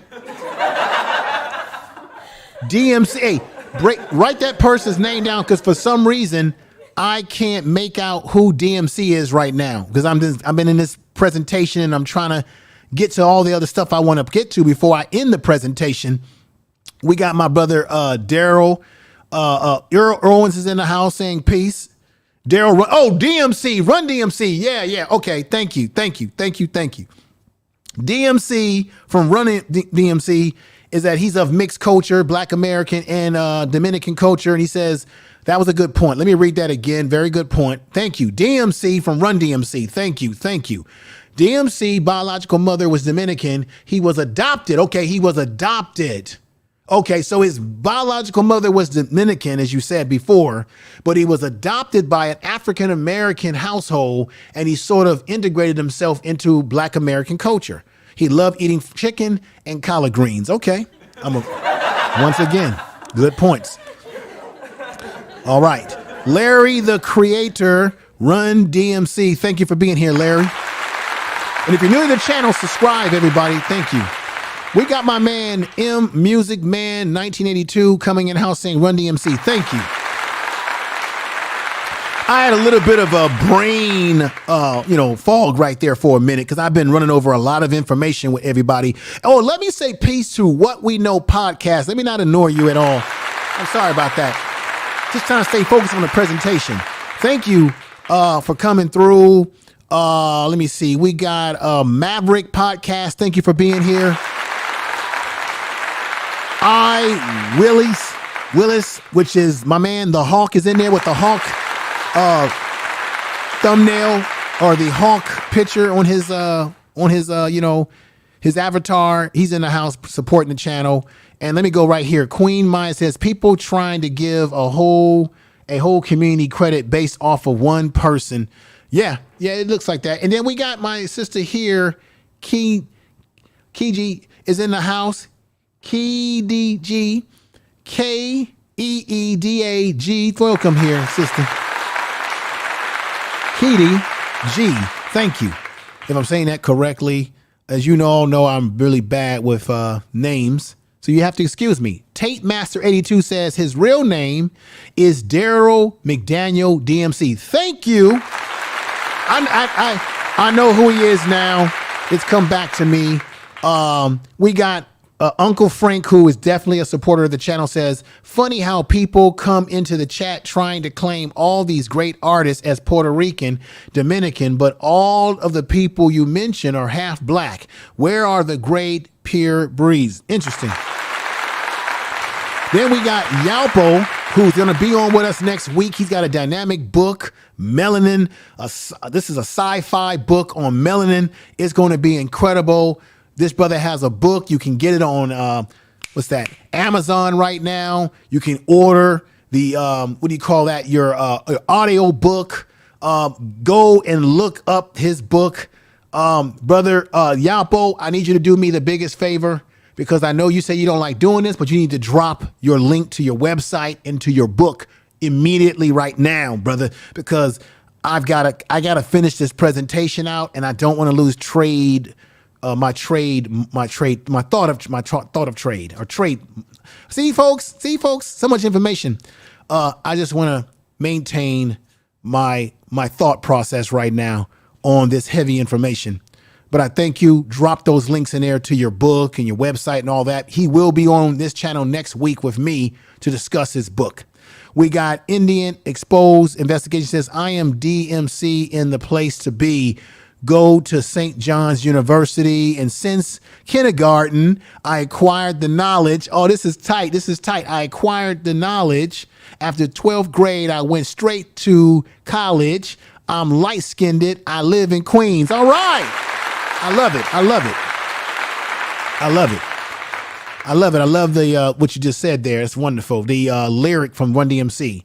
African American population 40 million, Afro Latino population in Latin America 130 million. More than 100 million are from Brazil. I already know that. You're not teaching anybody anything. Most of the Africans that came out of that were moved out of Africa were dropped into Brazil, at 88% of them, and about 4% of Black people in America were the slaves that were moved from Africa into Brazil, moved out of Brazil into America, and we were moved into America at about 4 to 5%. So we're a very small minority of black people in the world, but we're the most accomplished black people in the world because everything that you all do, you emulate us. I don't care if it's Dominicans, Puerto Ricans, you all are emulating us. We have been the standard of black people in the world because you guys have been emulating us. If we weren't the standard, then you would not be emulating us. That's the truth. Tell the truth.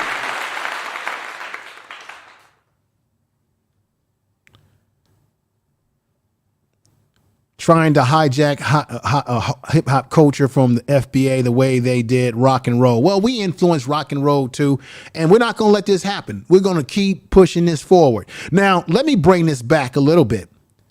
This man that you see right here is a black man, and he is one of the first, if not the first, break dancer. So all that talk about, well, you know, the Puerto Ricans and the Latinos were the first ones to do the break dancing and the b-boying while black folks were doing the rapping. No. We dominated that. We actually gave rise to that. Let's hear this. Here, we was doing break dancing.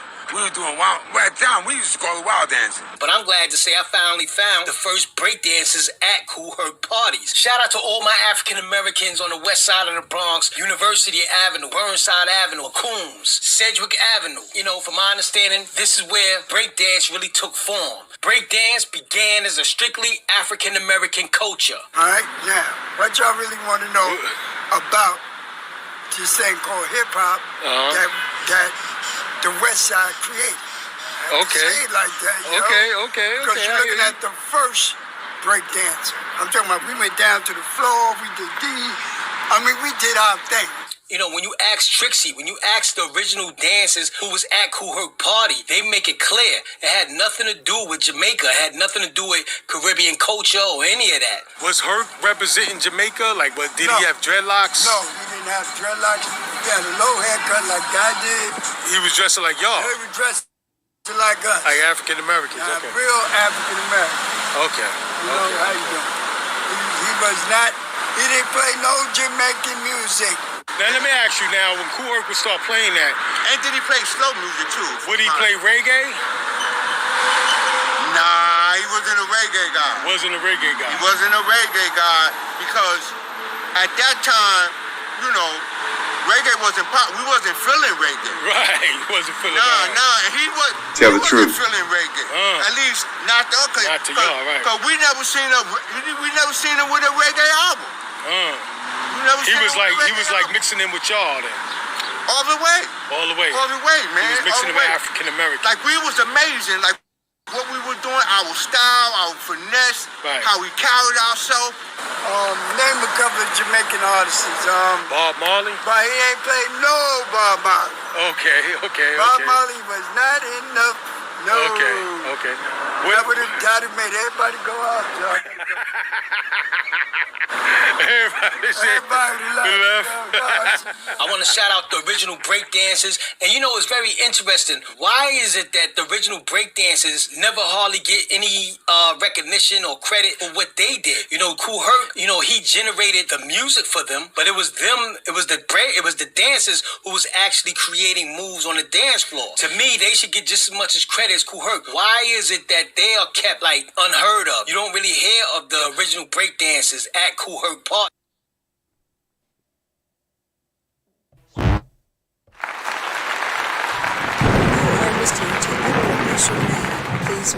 There it is, everybody. As he said, why is it that the original break dancers don't get credit? The original break dancers were black people originally. And of course, Latinos and other groups jumped on as the art form became popular. Let me show you a couple of pictures here, as I had showed in the opening of the program. And here are some youngsters right here. Remember, this is a very famous picture. Don't sleep on these pictures that I've been showing today. This is a famous picture. This is one of the famous parks in the New York area where they were getting the equipment together to start DJing, and people would go outside and DJ. Don't sleep on pictures like this. where you have LL Cool J. Remember the B? I don't know how many of you are old enough to remember carrying around a beatbox was a very popular thing to do. Okay. I don't know how many of you grew up with this type of, style, that was jumping off in those days. But it was jumping off like that. Okay. This is Kool Herc right here. But this is Kool Herc, and this is Grandmaster Caz next to him, a younger version of him.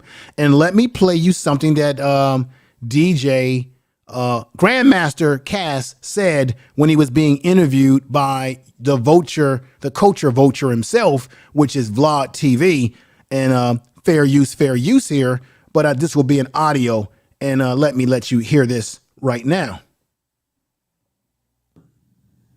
That white rappers are guests in the house of hip hop. Wow. Have you seen this interview, by the way?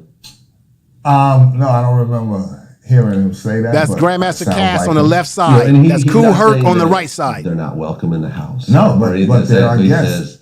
He says, that hip hop is a black art form, and if you are a white rapper, you are a guest in the house of hip hop.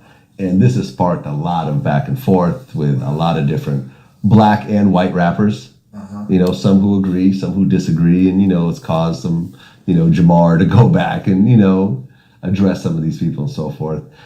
From the world's first rapper, how do you feel about this statement? I think anybody that got involved into hip hop later.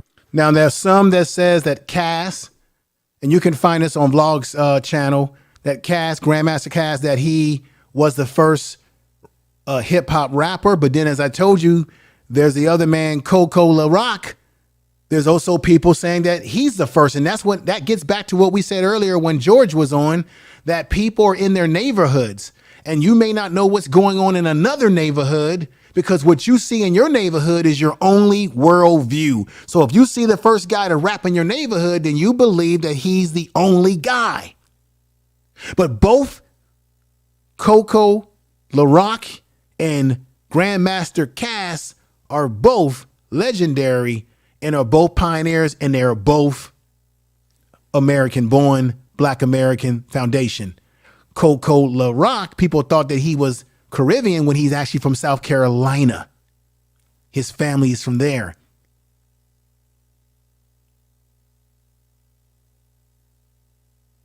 Let's hear the rest of this. Game are guests of hip hop, and whoever existed, whatever hip hop is or was when it started, that's what hip hop is. And if you decide to get down with it or become part of it later on, you're a guest. I don't care what color you are. White, black, orange, Latino. I agree with that. Latinos weren't involved in hip hop directly that much in the early days of hip hop. What did I just say? I just said that. This is a man that's a pioneer that's right next to Kool Herc. This is the younger version of Grandmaster Caz. He's saying Latinos were not that involved back in the day. So Mr. Fat Joe was completely wrong getting on social media, running his mouth off like that. Let's get back to it now. This is the Information Man Show and Experience. One or two. My partner, Disco Wiz, my first DJ partner in hip hop, he used to beat up people in the street for telling them, why you hanging with them niggas? Why you hanging with Morenos? Once again, they called us Morenos. Why you hanging with those ends? See what I'm saying? If Latinos were so entrenched in the culture, why would they be? He said he had a friend that was Latino that he rocked with that would knock other Puerto Ricans out who would say, why are you hanging with the N-words? So if they were so entrenched in the culture, why would the Latino partner that he had, and he said there was only one or two of them around, there was only a small number of them that was involved at that early stage. I'm talking about the early stages. They were getting flack from their own people. I just played you Charlie Chase, DJ Charlie Chase, who said his own people were saying, what are you doing with those ends? Those jungle, you know what? He said he was getting slack, and he also said he was getting slack from black people as well because it wasn't normal to see them involved in our music. That was Charlie Chase, who I just put up here earlier today. There he is. You're getting facts over here on the Information Man Show. On these YouTube streets. Let me make it very clear to everybody. I don't care how big or small my channel is. On the Information Man Show, on these YouTube streets, you're going to get the most comprehensive and legitimate facts researched on this program than you will get on most. I'll say it like that. I'll say it like that.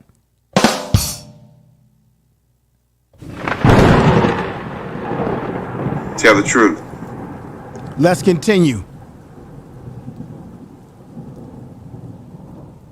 My first DJ partner in hip hop. He used to beat up people in the street for telling them, why you hanging with them niggas? Mm-hmm. Why you hanging with Moranos? Well, he was Moranos. They would call us He was Moranos. Puerto Rican, half Cuban. Half Puerto Rican. And we were together every day, like brothers, you know what I mean? Dressed, everything, you know what I mean? And he would always catch flack from Puerto Ricans for being with me, you know what I mean? And he'd knock them the fuck out, you know what I mean? But, so when in like 78, 79, more Latinos started migrating toward hip hop, you know what I mean, express dancing as b-boys and stuff. They kind of changed the whole fabric of the breakdancing thing as b-boys, but it was a gradual thing as far as right there. They start getting into the breakdancing in the late 70s and in the 80s, depending on where you were at. But what he said that was very significant is that they really got into the dancing first more than the DJing and the rapping. And he said it was a gradual thing. But prior to them gradually getting into the dancing, it was black people who were primarily doing the dancing. Okay, let's not get that missed. It was black kids like you see right here. And looking at this picture reminds me of my childhood. I had an afro. I wore shoes like that. This looks damn near the way I looked in my childhood. Let's continue.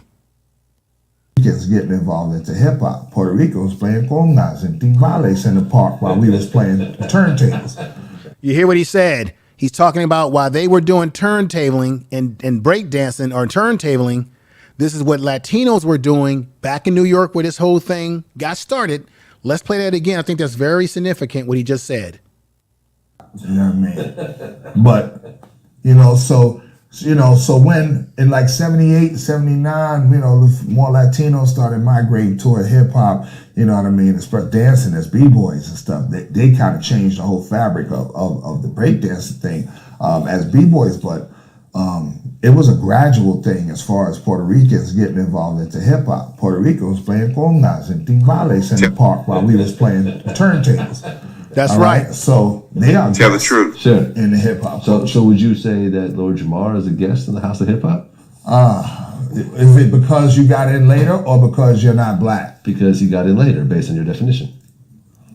I would say that his lineage dictates he's in.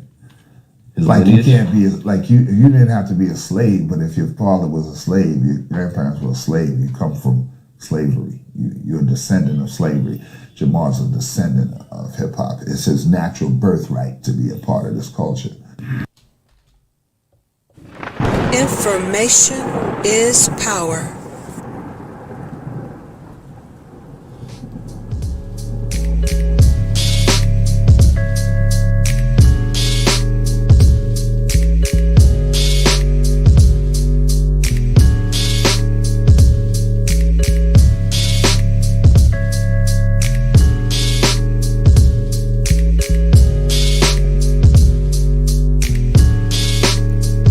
All right, everybody, let me show you something else very special here. You are listening to Information Man. Please make sure to subscribe to his channel. All right, so you heard him talking about the breakdancing, what different groups were doing at different times at that time in New York. We may think that, well, breakdancing started in the early 70s. Black people have been doing it in the 70s and the 80s. And the late 70s. That's where it all started. It started with the youth, and it did start with the youth in terms of where rap music and breakdancing went eventually. But I'm here to tell you that black people have been breakdancing before the 60s, before the 70s, and before the 80s. And it wasn't even just kids, but you had grown adults breakdancing. I'm about to show you something that's going to blow your mind away. This is a 1950 footage of black men. And I want you to look at, they're dancing, but I want you to look at their movement, and they are black Americans born here. I want you to look at the footage that's going to play over and over again for you. I want you to look at their movement. There are moves that remind me of breakdancing moves, like the gyro move. The way they were getting down on the ground and flipping the legs and stuff like that. And of course, they did the splits like James Brown, okay? I want you to look at this. And after you look at this footage, it's a silent footage. I want you to put a 1 in the chat room if it is similar or if it is breakdancing. If you don't think it's a form of breakdancing, you put a 2. If you think it's a form of breakdancing, you put a 1. What this is showing you and what I'm trying to execute, because I'm bringing the content in a way that most people don't bring it, is that I'm going to show you a video footage, 1950s. This is predating all the folks that have been born into rap music. This predating all the folks in the Bronx, all the folks in New York, and the whole rap culture as it was starting to build up in those 70s, going into the 80s and late 70s, as it relates to breakdancing. Because black people, as I said before, we're innovators.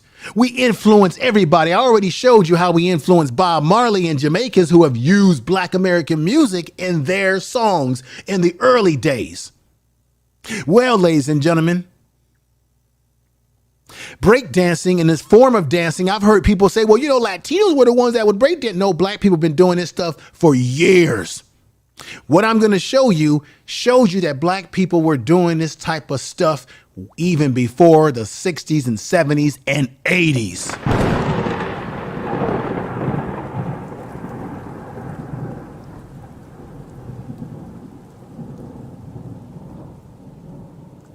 Here it comes, everybody. Peace to you. Tell the truth. Look at this and look at it very well. Here we go. 1950. Look at that. That's a breakdance move.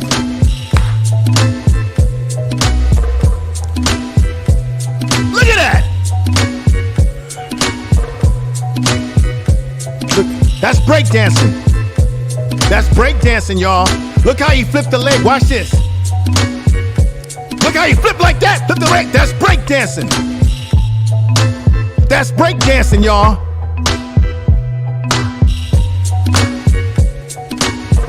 Tell the truth. Tell the truth. Tell the truth. Tell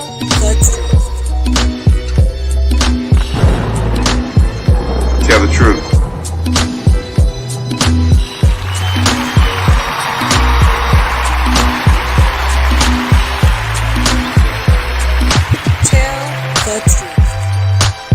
Tell the truth. Don't mess with me, y'all, on YouTube. Don't mess with me. Don't mess with the information man. Don't mess with me.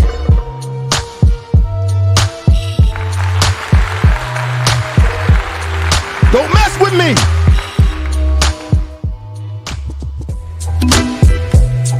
Tell the truth. Tell the truth. Tell the truth.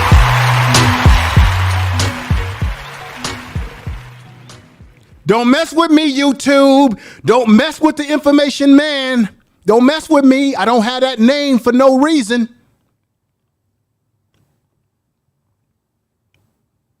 This should shut all the naysayers up. They were doing that type of movement in the 1950s. Those were foundational Americans, whatever we're calling ourselves. ADOS, FBA, whatever we want to call ourselves. Freeman,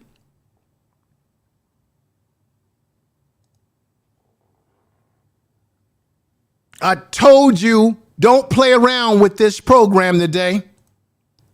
Don't tell me that it ain't breakdancing moves. Where you think the kids and the young people got that from? They've been watching. We grow up watching our family members. We grow up watching our uncles and mothers and brothers. And then we emulate what we see. That's part of our culture. And then other groups come over and copy off of what we've been doing. Those are breakdancing movements. You cannot tell me it's not. Tell the truth. That's the 1950s.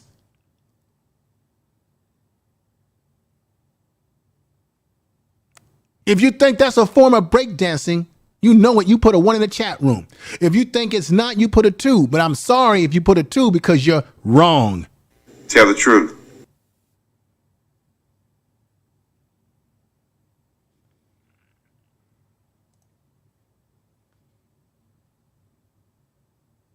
Don't play around with my program.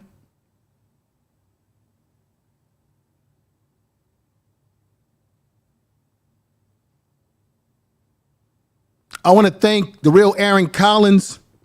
I want to thank Natural, who's in the house. Vaughn 11, thank you for being here. Indian Exposed, thank you for being here. Empress Goddess, thank you for being here. RY, thank you for being here. Keith Weston, thank you for being here. Saying the problem is hip hop has lost its spiritual force and science from back then. Once it became open for everyone, it mainstream. It has not been the same. I would agree with you, brother Keith, that when it went mainstream, it lost something. I get what you're saying. I agree with you, but today I'm simply focusing on the history of it before it went left. You know what I'm saying? So I agree with you before it went left. Let's do a timeline real quick. See, over here, I'm going to give you a thorough historical program. Thorough. All right? Right here. 1925, Earl Tucker, a.k.a. Shake Hip Hop, a performer at Cotton Club. You see what I'm saying? This has been around for a long time. Anybody out there that's been talking that nonsense, shut your mouth. 1925, that even predates the 1950 video that I just showed you. 1925, Earl Tucker, a.k.a. Snake Hips. Let me say that right. Snake Hips performed at the Cotton Club. He invents a dance style. He invents a dance style similar to today's hip hop moves. 1925. A black American. He incorporates flats, sides into dance, break dancing. And you just saw the video that I just showed you. 1940. Tom the Great, aka Tom Wong, uses a boom sound system to delight his audience. Wong also utilized hip American records to steal music lovers from the competition local bands using our music. 1962, James Brown records live at the Apollo. Brown's drummer Clayton introduces a sound that now is known as the break beat. The break beat would later inspire the b-boy movement as breakers. Hear what I'm saying to y'all? Tell the truth. 1950, the sound clash contest between Coxsone Dogs and Downbeat and Duke Red Trojan gives birth to the concept of DJ battling. I might not have said those names correctly. Between Coxsone Dogs and Downbeat, the Duke Reds, Trojan gives birth to the concept of DJ battling. Tell the truth. 1965, in a historical boxing bout, Muhammad Ali, born Cassius Clay, defeats Sonny Liston in the 6th round before the contest. However, Ali recites one of his early known rhymes. Ali, back in the 60s, he was rhyming. Tell me that's not true. Tell the truth. So don't tell us this is not our creation. Get out of here, Busta Rhymes. Get out of here, Fat Joe. You don't know what you're talking about. 1968, a gang named the Savage Seven, who you saw them say on there that Zulu Nation that Obama didn't Obama did not create the Savage Seven. He created the Zulu Nation. The Savage Seven would hit the streets of the East Bronx. Savage Seven later changed its name to the Black Spades before eventually becoming the organization known as Zulu Nation. Obama founded Zulu Nation. He did not found the Black Spades, who they transitioned into out of being the Savage Seven. Okay, truth. 1969, James Brown recorded 2 songs that would further influence the drum programming in today's rap music. Sex Machine, right? With John Stokes playing the drums, and The Funky Drummer. 1971, Aretha Franklin records a well-known b-boy song, Rock Steady. The Rock Steady crew would go on to rule the world of breakdancing with members of all across the globe. 1973, DJ Kool Herc, D-Jam, his first block party, his sister's birthday at 1520, right? Sidewit Avenue, Brooklyn, New York. I might have gutted that name there. Herc would often buy 2 copies of records and scratch them for the break parts. He would scratch them for the break parts because the best break dancers would go to his parties because he was making good music. We can't deny that Kool Herc was doing his damn thing too. Okay, we're not denying that at all, folks. This is for the naysayers. We're not denying that. 1973, Zulu Nation is officially formed by a student of Stevenson High School named Kevin Devon. Devon later changed his name to African Bambaataa. And we know he got himself in some mess, some allegations against him. Donovan.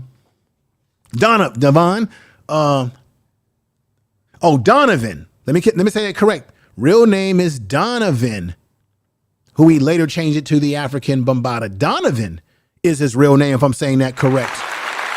All right. Donovan.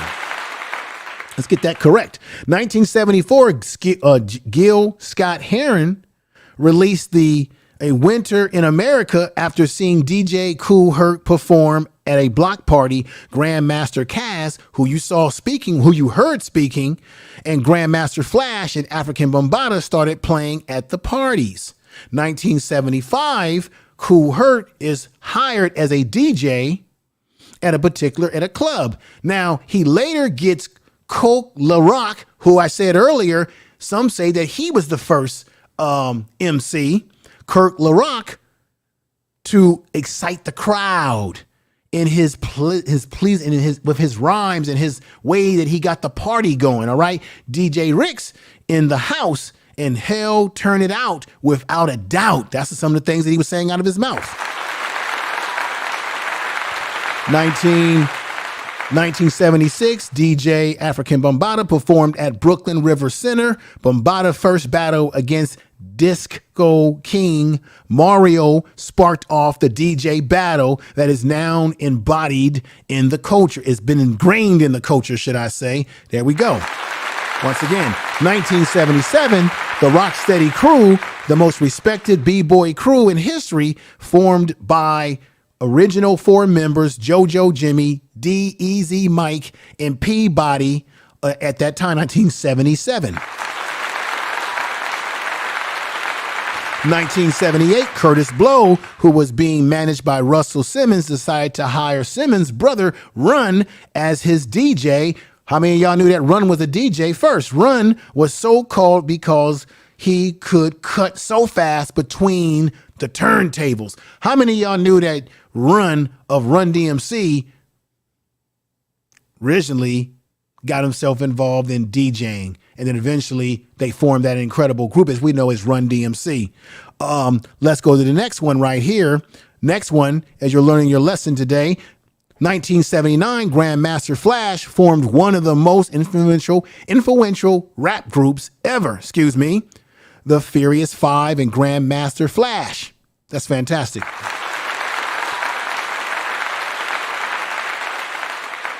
1981, African Bambaataa and Zulu Nation released their first 12-inch called Zulu Nation Throwdown Part 1 on Paul Windler Records.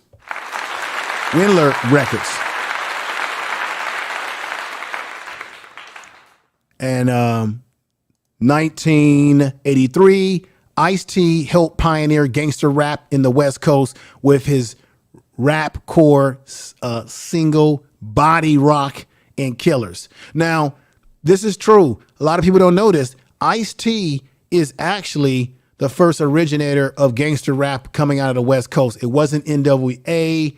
It was actually Ice-T back in the day. He has a long lineage in the rap game. So I just wanted to put that out there. And of course, in 1984, Russell Simmons and Rick Rubin, as you know, teamed up to launch one of the most important record labels ever. That's Def Jam Records. Def Jam released its first record, It's Yours, by T.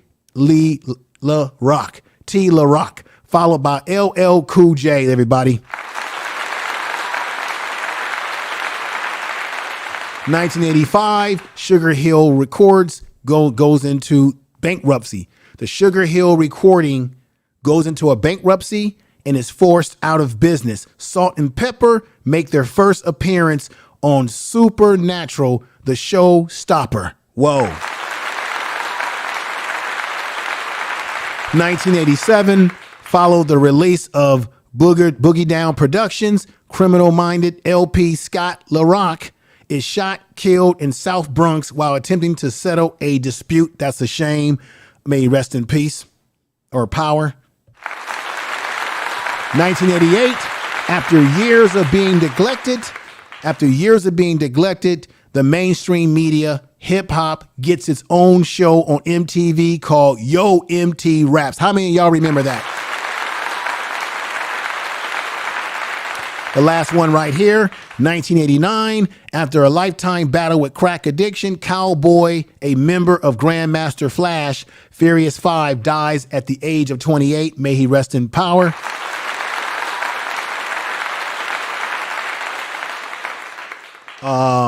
Let me show one of the Grandmaster Flash pictures from back in the day right there.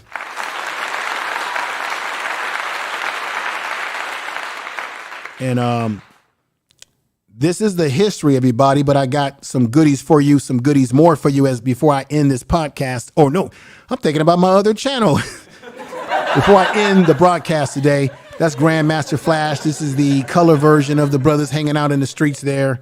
But let's go back over here because I have some more goodies for you. In the presentation today, I have more goodies for you. So let's go right ahead and let me play my man Pharaoh Says That. And then I'm going to end with Van Silk. Van Silk was a legendary, I believe, promoter in the New York area of rap music. And he's going to give his take on this whole thing as well. He'll be the last audio to get to end this show. We're going to go through Pharaoh Says That with his first. Let's hear Pharaoh Says That. He is on YouTube. He is a man who has experience in the music business. He has experience within the Rasta culture. He was involved in reggae music. He knows what the hell he's talking about. He's been doing this before many of us were even born. Okay? Let's hear what he says. And here we go. With music from 45s, cassette tapes, 8-track tapes. I'm a music expert.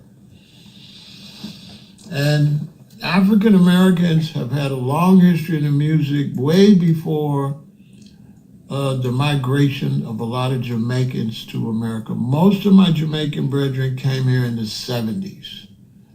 And we were big in the 30s, 40s, 50s, and 60s with music.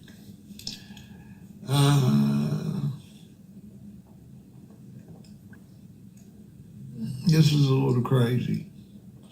I've seen Fat Joe. Fat Joe tries to say the Latinos started hip-hop. There were some Latinos around.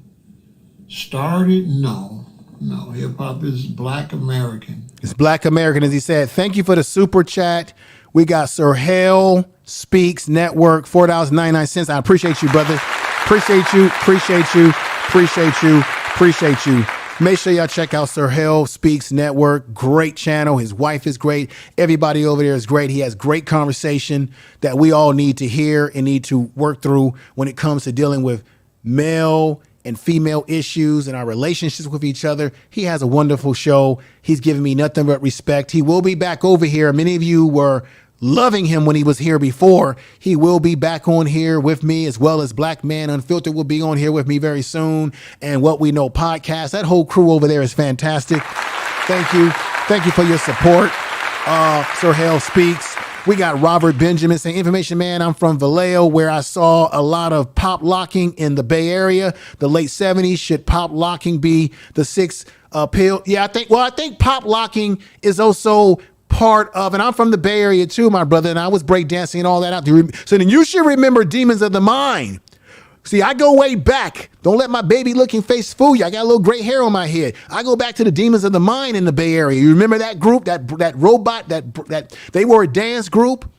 Okay, pop locking is something that was created in the West Coast, and it would be part of the element of hip hop, which has 5 elements of the b-boying, which is breakdancing and strutting and pop locking.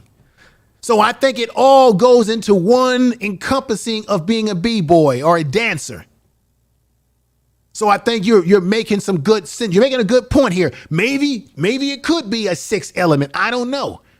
But what I do know is that a lot of the strutting and the pop locking that was happening, a lot of brothers in the West Coast, we were heavy into the strutting and the pop locking. We were doing breakdancing, but breakdancing was really something that was being dominated in the East Coast. Even though we did it out here, and we did have breakdancing contests back in the day, where we really made our bones was with the pop locking and the strutting. That kind of stuff in the moves like this. And then remember those moves where we would be standing and you would go 1 and I go boom. And then the next person does the same move like that. And then you do a move. So everybody was like copying a move after other, and you would be moving like robots, right? That was Demons of the Mind. We were doing a lot of that out here in the West Coast. A lot of people weren't doing that in the West, in other parts of the country. A lot of that type of movement was something that was created here in the West Coast with groups like Demons of the Mind, where we were doing that boom, boom, boom, boom, boom, boom, and boom, boom, boom, that kind of stuff like that, and boom, boom, boom, boom. And then you would move one way and come back to the line. The next man would come out and do something and go back to the line, where it was a syncopation type thing. The West Coast, we innovated a lot of that stuff. Who was doing it first in the West Coast? It was black folks. I know it because I lived through that era. And then the other kids of the other races jumped on board. So you're absolutely right. We got Keith Weston, who gave me a super chat as well, saying, Information Man Show, my support. Also checking your Cash App when you get a chance. Oh, I will check it. I thank you. Anybody that Cash App me, let me show you some love right now. Oh my God. Thank you, my dear brother, for the Cash App. I really appreciate that. Thank you very much. All of you. Thank you for the super chat. And so let me see here. I believe my man Keith gave me $110 super chat, or it's a combination of people who gave me a super chat. Let me see. I don't want to be disrespectful to anybody who gave me a super chat. It might be a combination of super chats that I've received today, and I really appreciate that. I'm trying to see if it will let me see who gave me the, God, why is this thing acting like this now? Because I want to see the people who, come on, let me see who gave me the super chats. It usually lets you see. So right now it's not letting me see. I don't know why it won't let me see the super. Anybody that super chatted me, I want to say thank you. Brother Keith. Thank you for the super Brother Keith, chat. thank you for the super chat. Nappy Yankee, thank you for the super chat. He says a good show. Hey, Nappy Yankee, because I have a lot of respect for you, you saying that it's a good show really is a big deal to me, because I know that you're a very critical thinker. You look at both sides of things You look at the both sides of how both of us as people, black people that are born here in America, people that are from the Caribbean or Africa, I really wish that we would not hate on each other and be nasty to each other. These things are happening. But Nappy Yankee, I just appreciate what you're saying there, because I know that you are very much on top of these type of issues on your channel. So I appreciate you. And make sure you check out his channel. And check out Sir Hell Speaks Network. I was about to say Sir Hell Speaks Podcast almost. It's Sir Hell Speaks Network, everybody. I really appreciate Sir Hell. I appreciate everybody that's in here. We got Mike B. Cats is here. Peggy Roster. Wow. William 45 is in the house. King is here. I'm seeing some new people in the chat room I've never seen before. So do me the biggest favor. Subscribe to the channel. Hit the bell notification. Subscribe to the Information Man Speaks podcast channel. That channel's doing great things over there. Subscribe to that channel. If you want to learn how to build a YouTube channel, subscribe to the Info Media Live channel as well. It's all on this page. And I appreciate you all. We got Love that's coming in the house. Appreciate Love. I think I see somebody named Love that's in there. Carolina Harvey's in there. Mike B. My Holy King is in here. I'm saying that name right now. My Holy King. Thank you. Did I miss any super chats from anybody? Let me put and let me wait a minute. Let me Little. There's a sister in there that goes by the name Little, and I want to say her name. Nappy Yankee. Thank you. And I'm taking a little bit of a break right now because I want to acknowledge people. We got Saint A. Jones is in the house. No. Correct that. Sir A. Jones. Music Man 1982 is in the house. Really appreciate the big audience today. Real Aaron Collins also sent me a super chat. And he says, the real Aaron Collins says, Fred Reuben Berry from What's Happening made pop locking very popular. Yes, but check this out. And if I wish I should have got in contact with my man. There's a brother that I know. There is, I think Callaway. There's a guy, I think his name was Callaway. There's somebody who's still alive, lives in LA, who made pop locking popular. I'm going to get him on the show, because I know somebody that I can contact that can help me get him on this show so that he can explain the pop locking and the strutting and what we were doing here in the West Coast. Because I think a lot of times we think about the East Coast for everything, but we forget that there were things going on here in the West Coast. And of course you had people in the South and the North that were starting to do their thing too. Okay. So that's going to be a show I need to book him for that.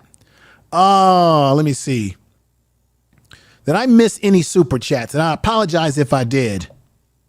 Thank you for the super chat. You are listening to Information Did Man. I miss anybody's Please make super sure chats? to Because if subscribe I to did, his I channel. really want to apologize if I missed any super chats. That's why I'm scrolling. Sir Hale gave me a super chat, which I really appreciate. Who else? Did I miss anybody? I don't want to be disrespectful to anybody that I might have missed who gave me a super chat, because it's your hard-earned money, and you're also taking the time on your Sunday from your family to watch.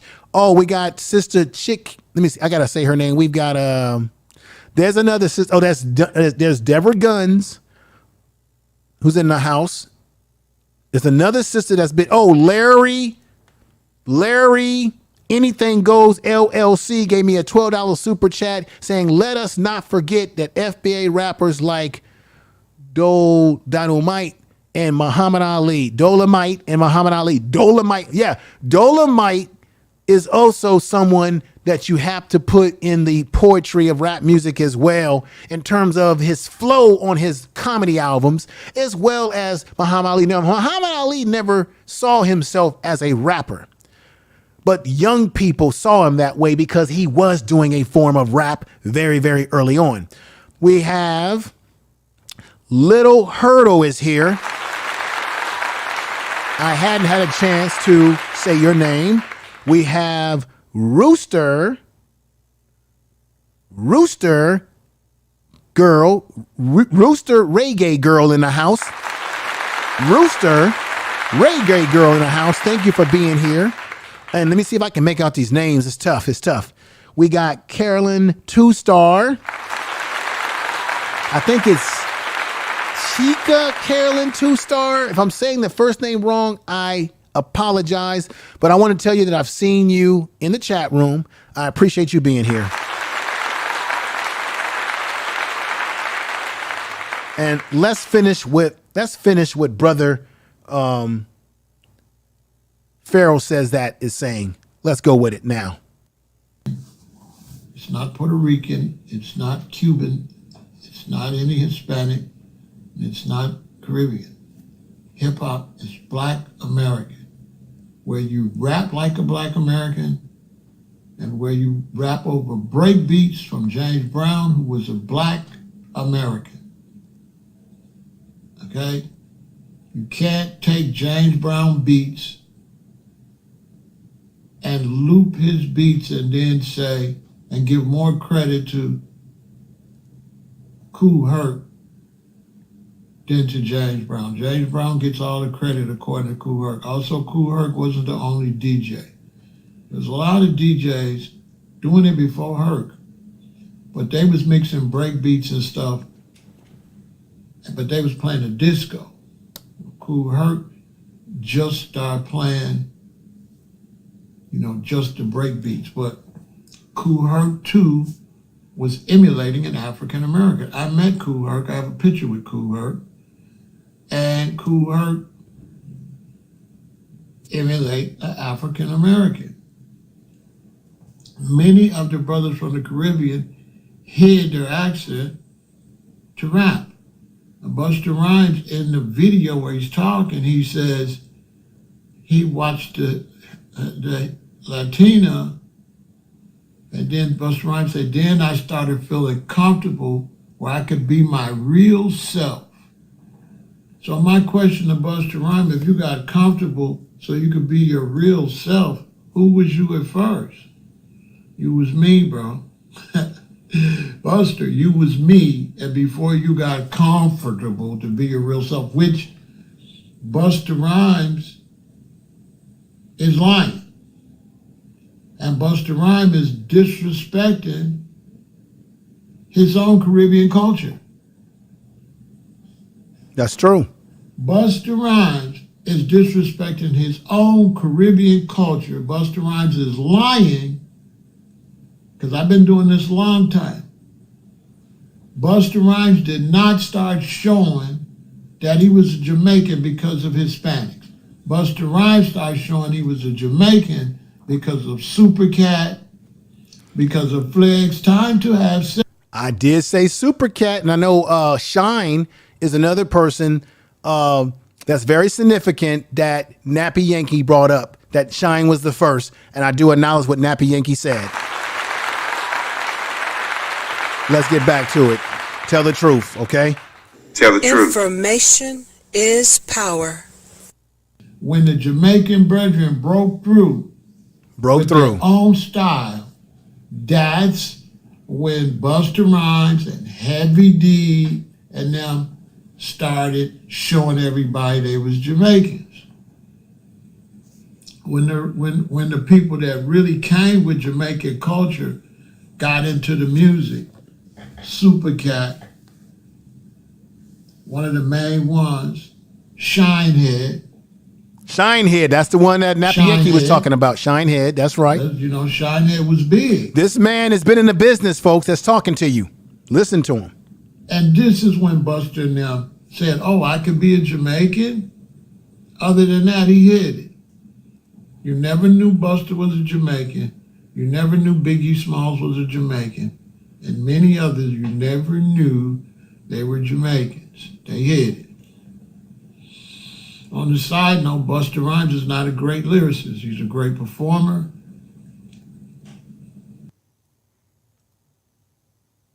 All right, you heard what he said.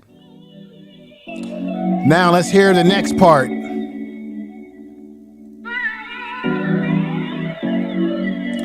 Let's hear the next part, folks. Here we go.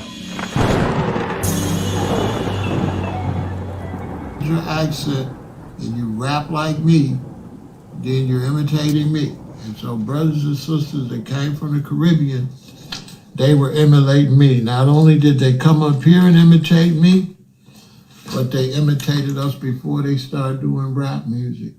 And so even down in Jamaica, brothers from the Caribbean been biting our style. You see the Miracles and you see Bob Marley and the Wailers trying to do like the Temptations. Just like I showed you. Like the Miracles.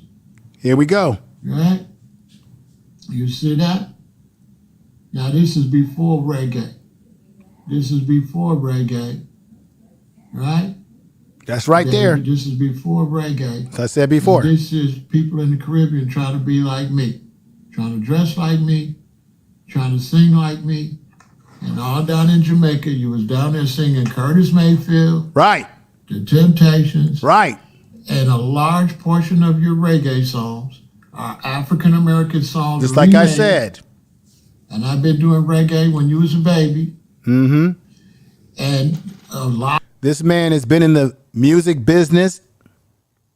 This man, Pharaoh says that, has a YouTube channel. Very knowledgeable. He was one of the individuals that I was hoping would be on with us live today with George. George had some family things he had to deal with, so he's not on with me anymore. But this man has experience, and he's been around some of these people that he's talking about. Let's continue. As you see, he's saying that, as I had showed you this earlier in the broadcast, that this is not a clown at Bob Marley or Jamaican culture, but it's just a fact historically that they were influenced by what we were doing here in America with Motown and Smokey Robinson and his group, as you see right here, the Miracles. That is a fact. What Pharaoh says that is saying. Continue. African-American songs are stolen and done remixed versions of in the reggae.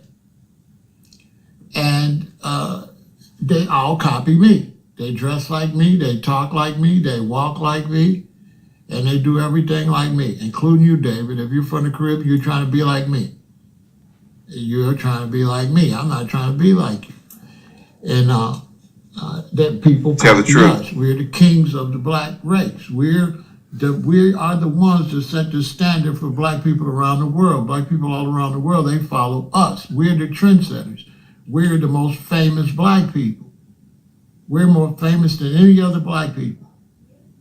We are the Aretha Franklins, the James Browns, the Temptations, the Michael Jacksons. We are.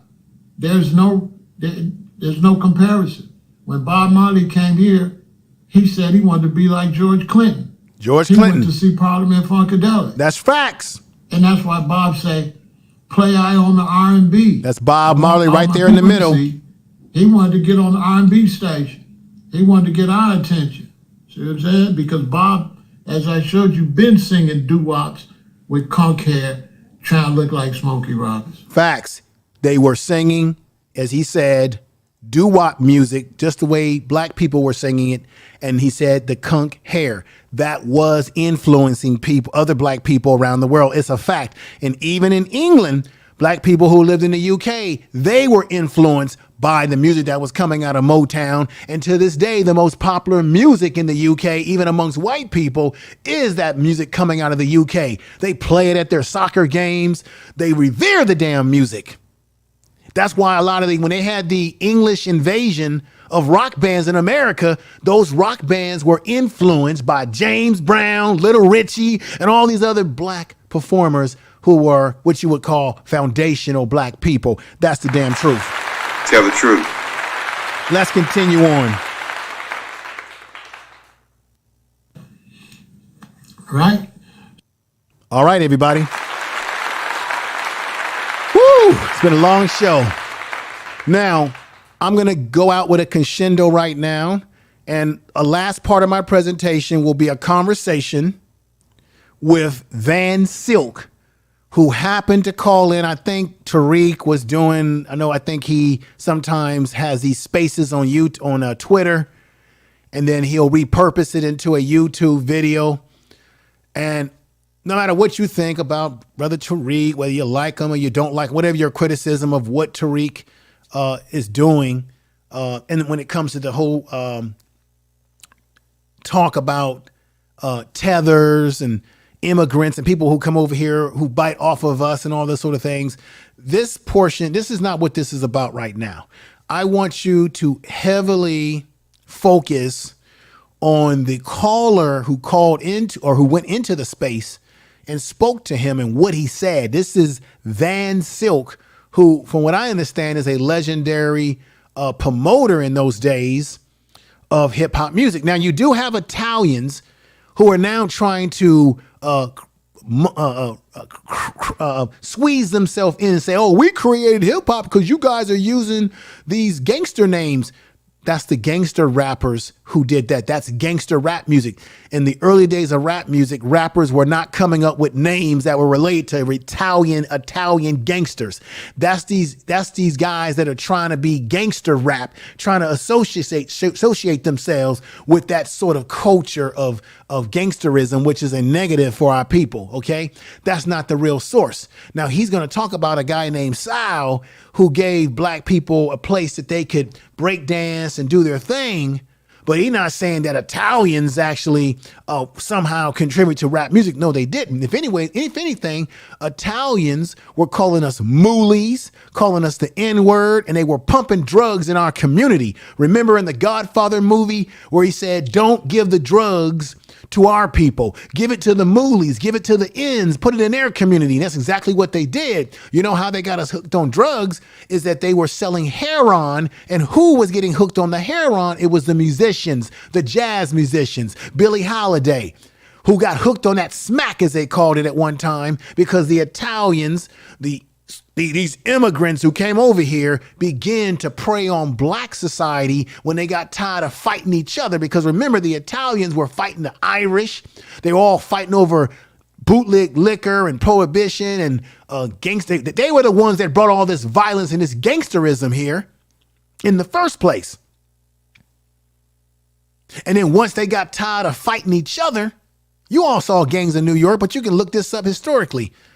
Once they got tired of fighting each other, they began to fight us. So when you had a lot of Irish who went into the police departments, like in Chicago, right? That's where you get the word paddy wagon from. They began to take their hatred out on us after they got tired of fighting each other. This is facts. I want you to hear this audio right now. The man is Van Silk, a rap promoter, and he's legendary. He's breaking it down as well. This will be the last stretch of this channel, of this video today, to come to a conclusion. Listen to this, folks, and I thank you all in the chat room. Check it out. Your microphone on, sir. Turn your mic. Can you hear me, Brother Tariq? I can hear you. How are you? I'm okay. I ran across your page earlier today. A lot of the pioneers from the first journey, we will address this situation. Yeah. He's saying that a lot of pioneers are going to address the lies and the misinformation. Let's continue. The real Van Silk? Yes.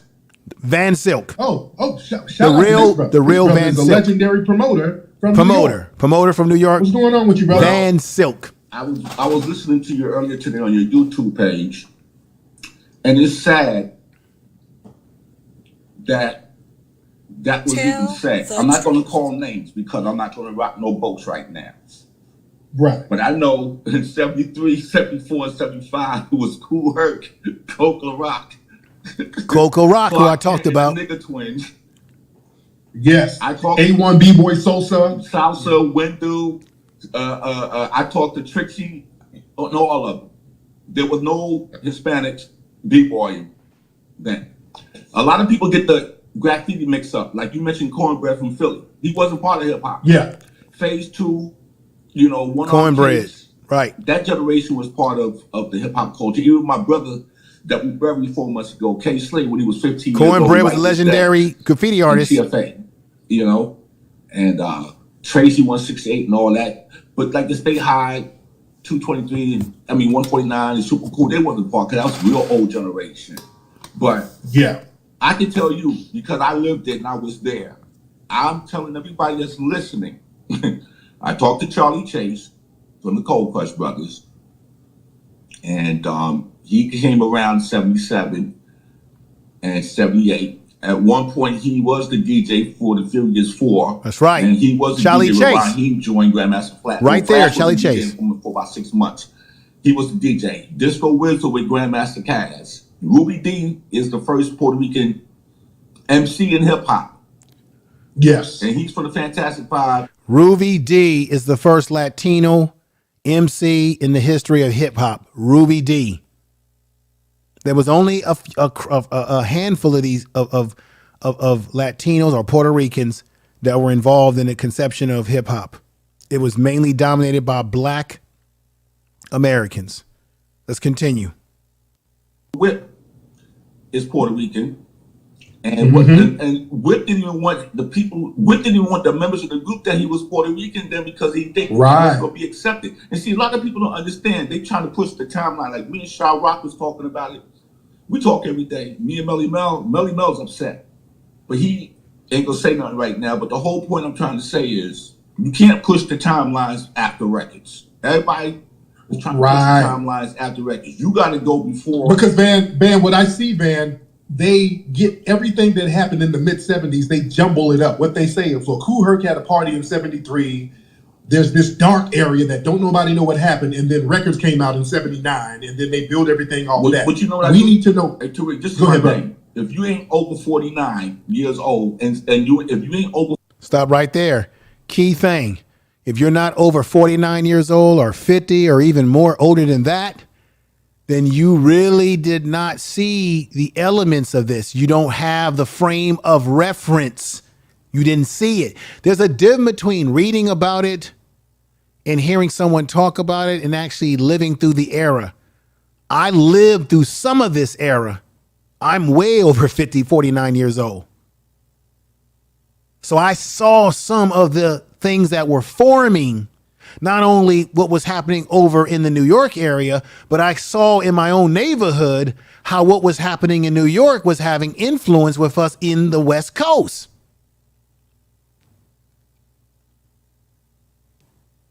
That's why we all loved Beat Street.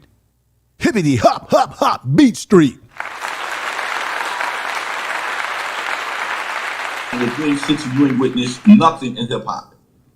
Yeah. Because if hip hop is 49 years old, you got to be at least 58 to 60 plus. I agree with him. Because Kool Herc is 67. I would agree with. I would agree with that.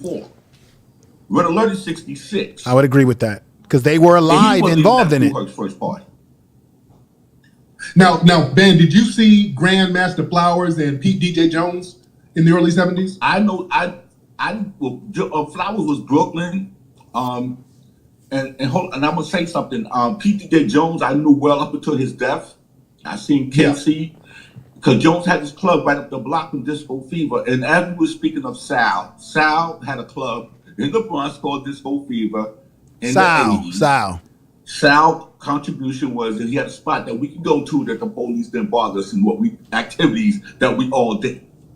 Right. I didn't want to say that because I've heard some stuff, but I didn't want to say that, but I'm glad you said that. I knew Sal far before I knew Sal, but Sal did help at a certain time point. You see, a lot of people keep missing the point. If you didn't live before the records came out, they want to eliminate themselves. There was only two groups that was popular at first. That was the Funky Four with Shaw Rock and Grandmaster Flash. And Grandmaster Flash, that's right. Blueprint for everything in hip hop. And a lot of people always talk about, people rapping. No. When you got a DJ cutting break beats, all the break beats that the DJs did off Flash, Bam, Mean Gene, Brothers Disco, Breakout Barry, all the break beats that was found to make these older artists more money, and the MC had to come and try to spit on top of a 3-second piece. That's hip hop. Yeah. Rap has been around forever. But a lot of people trying to take credit away from.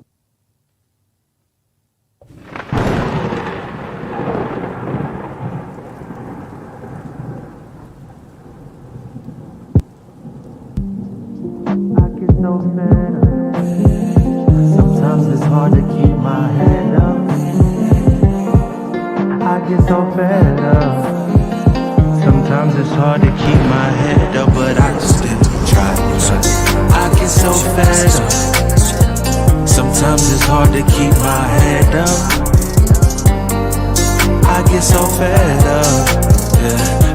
Sometimes it's hard to keep my head up. Why do I feel like a letdown? On the edge, I don't wanna get down. Been on this road one time way back when I chose J Mac over Les Brown. So close to calling it quits. Look at all the dumb stuff that I did. Said I wouldn't be just like my dad, but I went ghost on 2 of my kids. No cap, just might popped in more of these pros. So hard to forget, I don't really wanna go back. I really need a fresh start, could really use a mulligan. I've been in rehab, I don't really wanna relapse, guys. That ain't right, but that's alright. Out at night, in my head, out my meds, I'm feeling sad, I don't know why. I get so fed up. Sometimes it's hard to keep my head up. I get so fed up. Yeah. Sometimes it's hard to keep my head up, but I still try.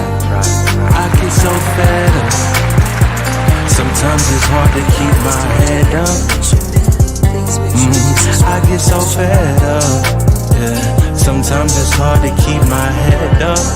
I ain't right, but that's alright. Off my meds, out at night, all that time, can't get back, feeling sad. I don't know why, I ain't gon' lie. You ain't no good, but come on by, come on slide. Still can't feel, lost my bro, still don't cry. I don't know why. 25 letters on my dresser. Why do I feel like a mess up? Everybody see me out here walking with the Lord, but I still wanna dance with the devil, yeah. Why show love to Becky? But I had friends on Quintessa. Every single woman deserves to be loved. A gift like that's so special. But we treat a dark-skinned girl like precious, and a red-bone girl so extra. All I gotta say is be careful, cause the media is really out to get you. Yikes, that ain't right, but that's alright. Out at night, in my head. All right, everybody, that's pretty much the end of the show. That's my presentation. So you can see that I put a lot into the presentation in terms of getting a lot of material, audio, video, a lot of things to sort of give you a complete package here. So I want to thank you. I want to thank all of you that are here. Everyone that super chatted me. Let me see if I missed a super chat. I got a super chat from Universal Justice, said, keep it facts info. Thank you. And because of the super chats that I got, I have to do the super chat celebration music, which I'm going to do now because I appreciate you all.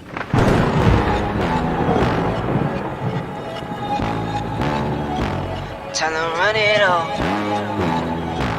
I wake up. I wake up, flex, thumbs down now. No drip, this tell them run it up. No sleep, no rest. Might crash, might bust, first die. Tell them run it up. I wake up, flex, thumb down now. No drip, this tell them run it up.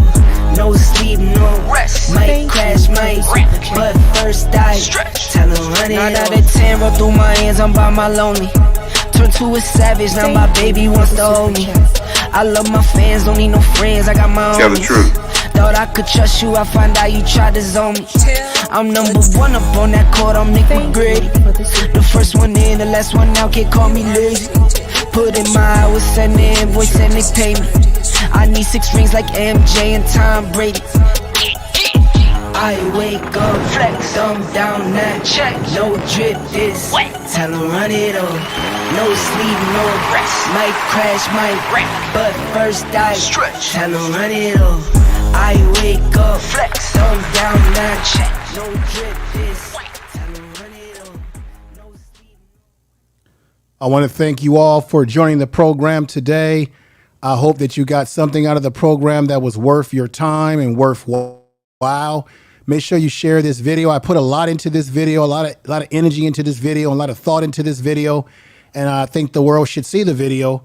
And I want you to share this in all your social media, share it with your family, your friends, anybody that you know that's into hip hop. This video is appropriate, I believe, for even your kid, your at least your teenage age children to watch. If you got kids that are into hip hop or like music, and they're of age, of course, you know, not I didn't use there wasn't a lot of foul language spoken today out of me or anybody, but share it with your family, friends, people that would be interested in anything that has to do with hip hop or hip hop culture and history. Share it in your community tab. If you are a content creator, subscribe to the channel. If you are new to the channel, new here, subscribe to the Information Man Speaks podcast, as well as the Info Media Live channel. Scroll down on this page and you'll see all my other channels. I have one channel, I think, YouTube news shorts. That channel is going to be converted into something else very soon.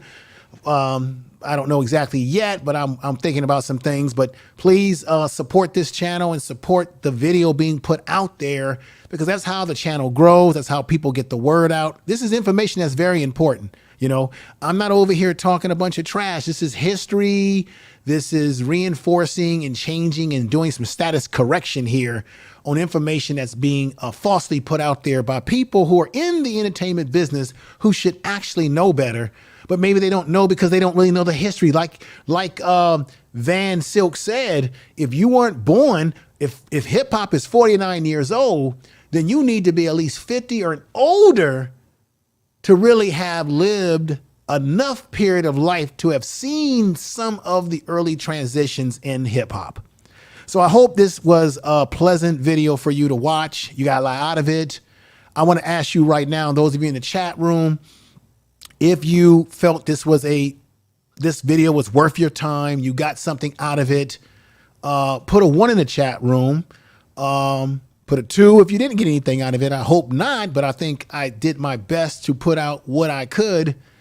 And a lot of it was me putting out the receipts for you. See, a lot of times people can tell you, hey, this and that, this didn't happen, but they don't always show you the receipts. They don't give you the receipts of actual people that were there at that time, talking on video and audio.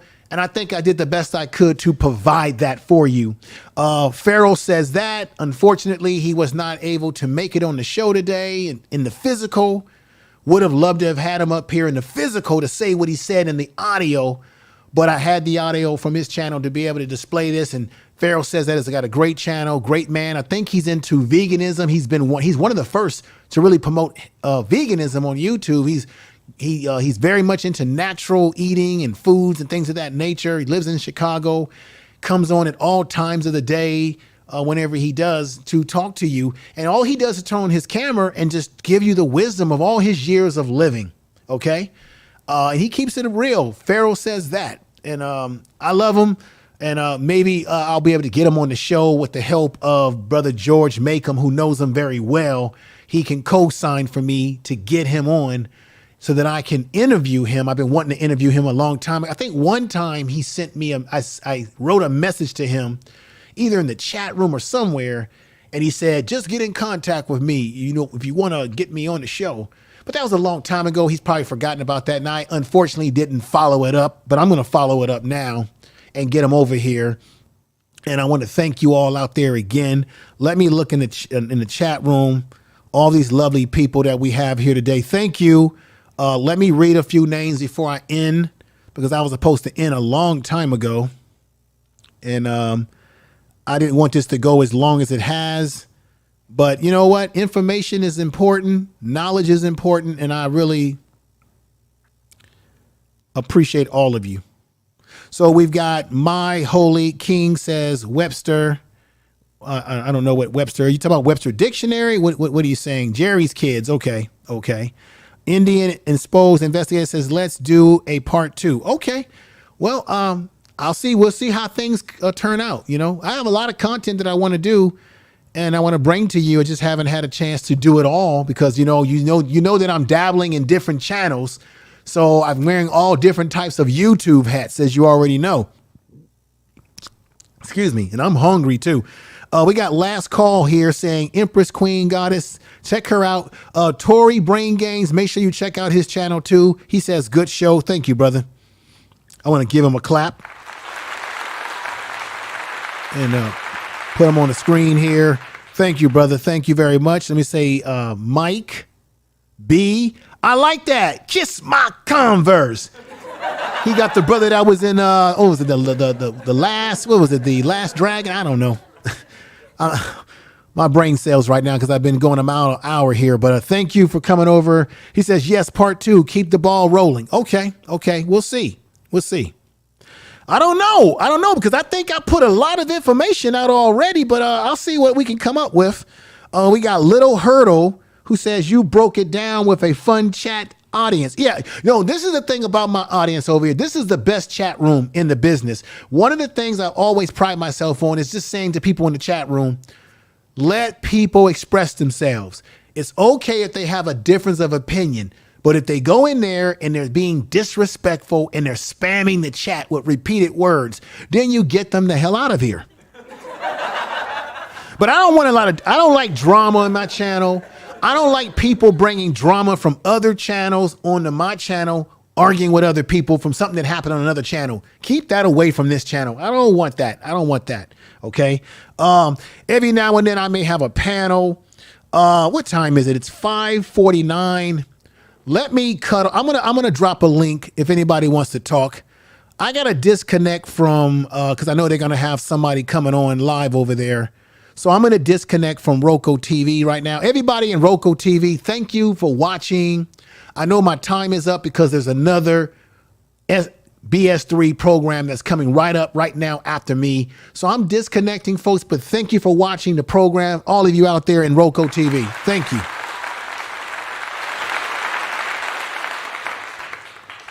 And disconnect there. Oh, man.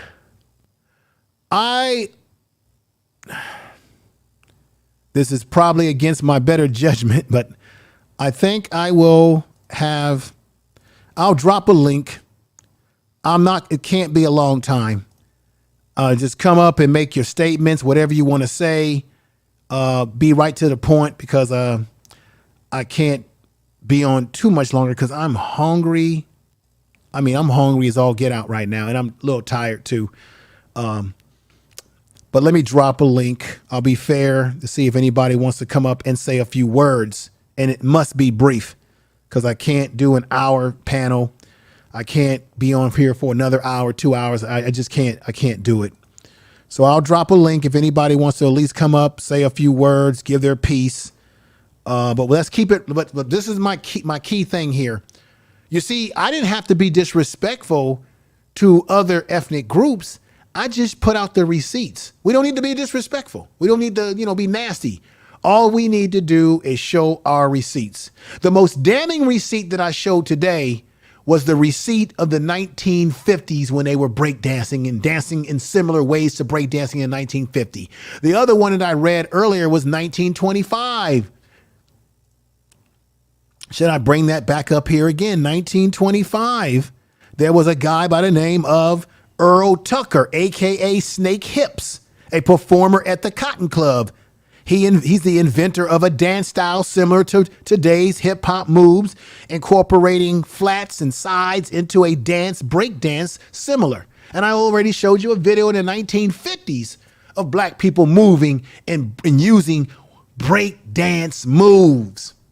So that the receipts speaks louder than the damn words that can come out of my mouth or anybody's mouth. So let me bring up, who do we have here? There we have here as the real Aaron Collins. You got to be to the point today. I can't keep people on. I'm only bringing people up one at a time. I can't have everybody on at the same time because the conversation is going to be going too long and I just can't stay up too much longer. For real Aaron Collins, say your piece, brother.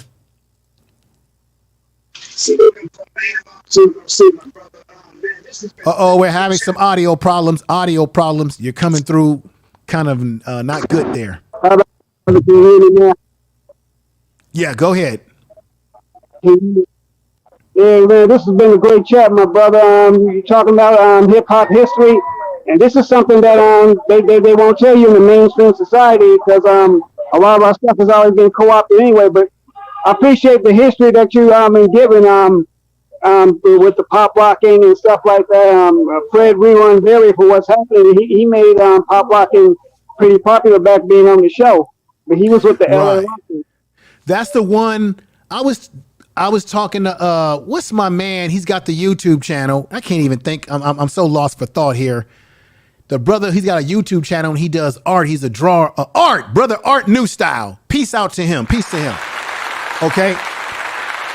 Art New Style knows the guys that you're talking about. And he told me a long time ago that if I wanted to get him on the channel, that he can get me the connection to him. So I need to get in contact with Art New Style, wherever he is out there. He's probably on his channel going live right now. I need to contact him and get him over here. That should be the part 2 channel where I can get some West Coast people on here to talk about the innovations that we've done in the West Coast. So yes, and let me say to BJ Santana, I said a week ago, sir, that I did a show a week ago. Check out my catalog of videos on this channel where I talked about Fat Joe using the N-word and how these, I think it was the American Cholo and what happened at Power 106. I talked about that a week ago. I talked about how Fat Joe and a lot of Latino rappers are using the N-word in their music. But yet if you say something about their culture that they don't like what happened in the case of Tiger doing his video, they made Tiger take the video down and apologize for that, right? But yet they make excuses for using the N-word by saying, well, we get it from the rap music and we're just saying it as a term of endearment and blah, blah, blah, blah. You're not black. We're telling you not to say the damn word. So I already covered that last week, sir. Check out that video. You see? See? I'm not $1 late or 25 cents short at all over here. Okay, Aaron Collins, continue with what you were saying. Yeah, like I was saying, man, it's been like an evolution basically when it comes to hip hop. The whole East Coast, West Coast situation.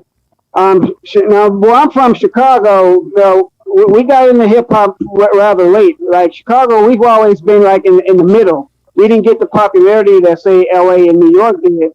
But when Chicago, when we did finally come out, many of our artists, unfortunately, right now are associated with this whole drill music scene. See, they consider drill as a form of hip hop, but it is actually a very dark in the form of it, and it really is. It puts a damper on a whole art form as well as on people from Chicago. That's where you get the term Chirac stuff from, like that, from the whole drill scene. So, I mean, yeah, I just want to put that out there, you know. I appreciate you putting that out there. We got the Queen on. Let me hear what she has to say. Thank you for your support on this show today and many of my shows in the past that you've been very heavily supportive of. And I appreciate you. I give you a clap. And I like to hear what you were saying. Hey, last call. What's going on? He says, we got to see info old breaking moves.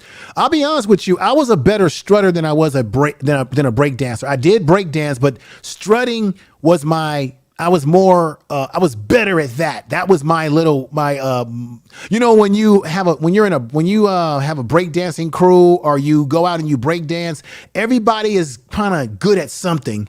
Some people are better at some things than others, and strutting was really my calling card and things of that nature.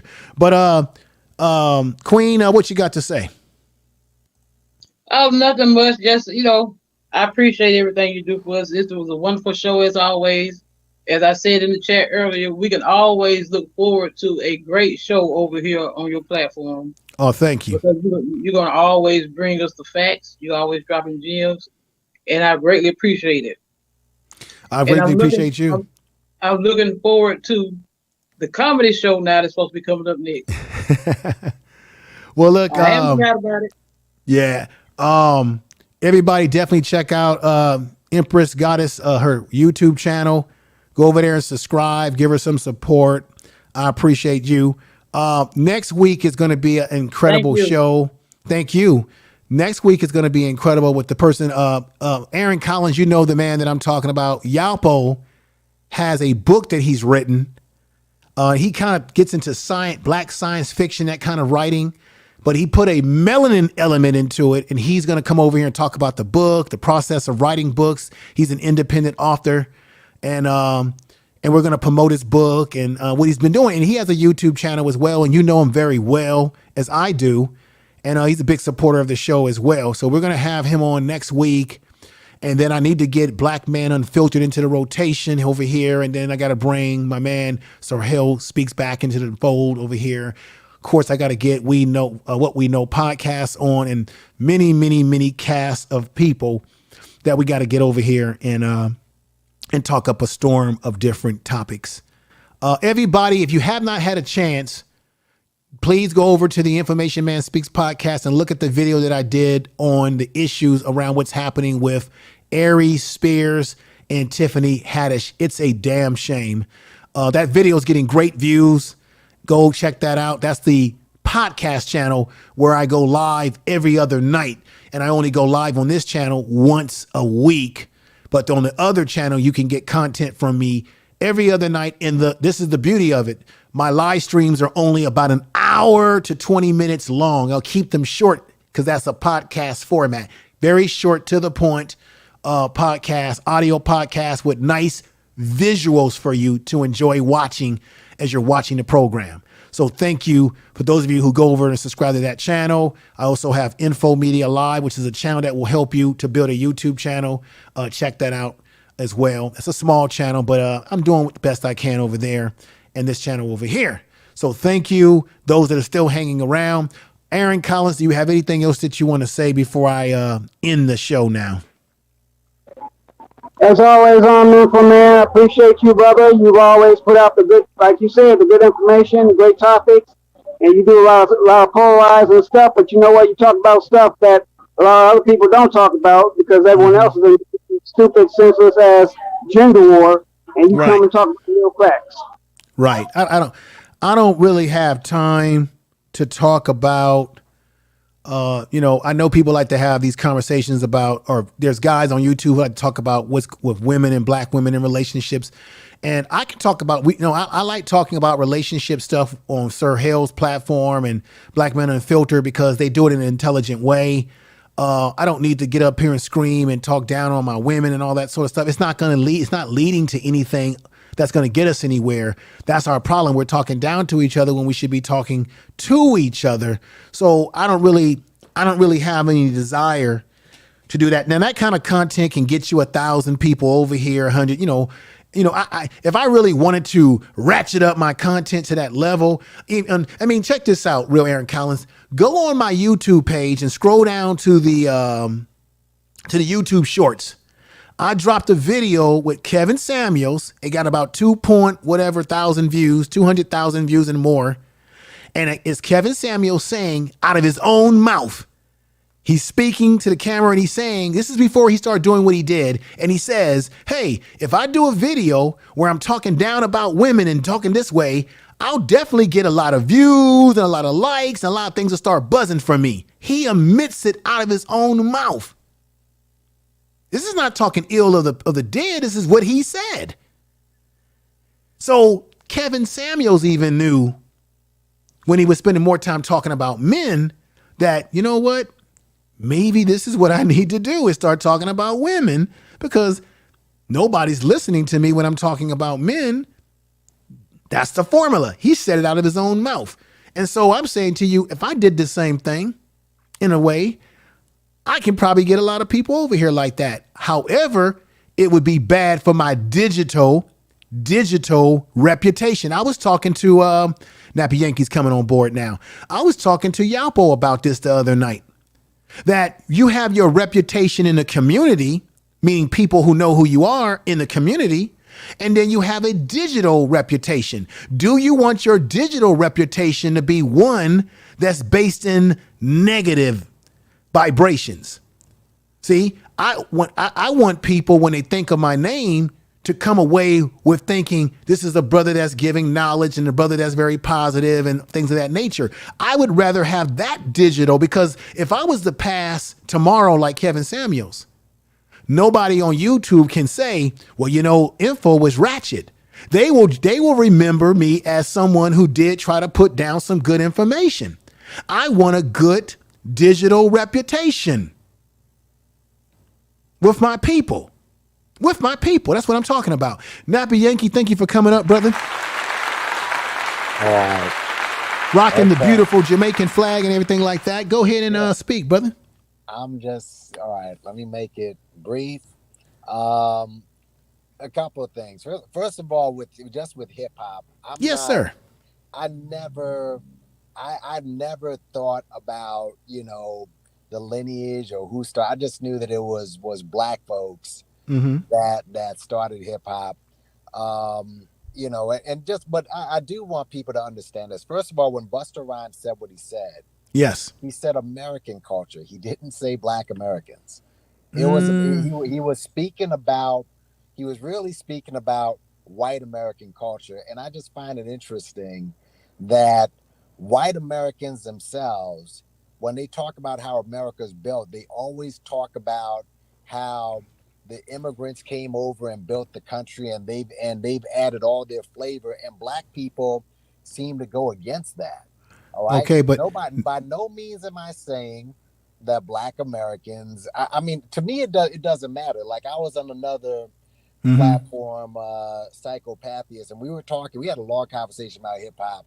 Yes, sir. And basically, you know, I was saying, you know, with all this talk, at the end of the day, one of the greatest hip hop duos of all time, you know, arguably could be. A lot in music, and I'm gonna stop that right there. Keep talking. Keep talking. It could be Outkast, who's from the South, like, and they have stiff competition, all from New York.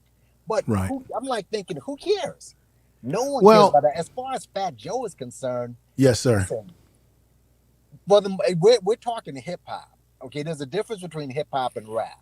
All right. Yeah, I distinguished that today. Yes. Hip hop is the culture. Rap is the form of the, you know, the music. Yeah. Go ahead, Nappy Yankee. And I also, when you played that video with Grandmaster Caz, I did put in the chat. He did. Yes, sir. He did a rebuttal of what he said there.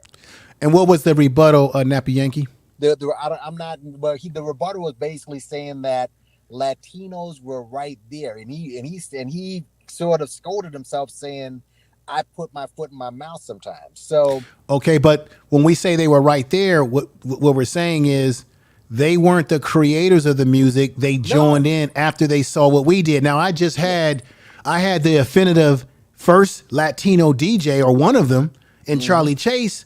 And it was said many times that there were, and I know this for a fact because I experienced this growing up, there were a lot of Latinos who did not like our music, that thought that it was garbage. And that's the reason, what you say, Nappy Yankee, that does contribute. And I'm glad we're having this conversation too, by the way, brother. Yeah. Do you think that when Black people were ragging on Latinos that were trying to get into the music, and when Latinos were ragging on Latinos by saying, why are you playing that music? Isn't that a sign that there wasn't really a lot of them that were involved in it? Because if Black people were saying, hey, who is this? See, if it was a natural flow of things that they were with us hand in hand, then Black people wouldn't be like going back saying, who is this dude, right? Because DJ Charlie Chase said he had to change his name because he knew that the name wouldn't be acceptable. And his own people were telling him, why you're playing that music.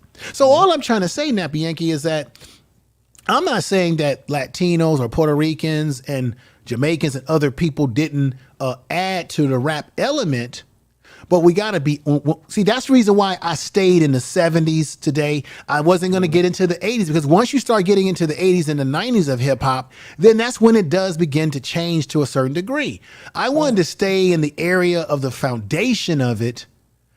And that was what I was trying, because the reason why I went in on Fat Joe, because I have a problem, as you saw last week when I did my video, I have a problem with Latinos or Mexicans or Puerto Ricans or whoever getting on us if we say something that they feel is disrespectful, and then we apologize and we stop doing it. But then when we say, well, what about you guys saying the N-word in your music, then they want to make excuses for why it's all right for them to do it.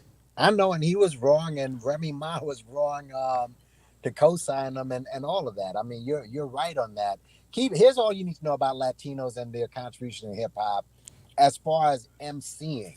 Yes, right? sir. Because obviously it's hip hop, and there's dancing. There aren't many the only Latino, and he's not even Latino, he's a white guy.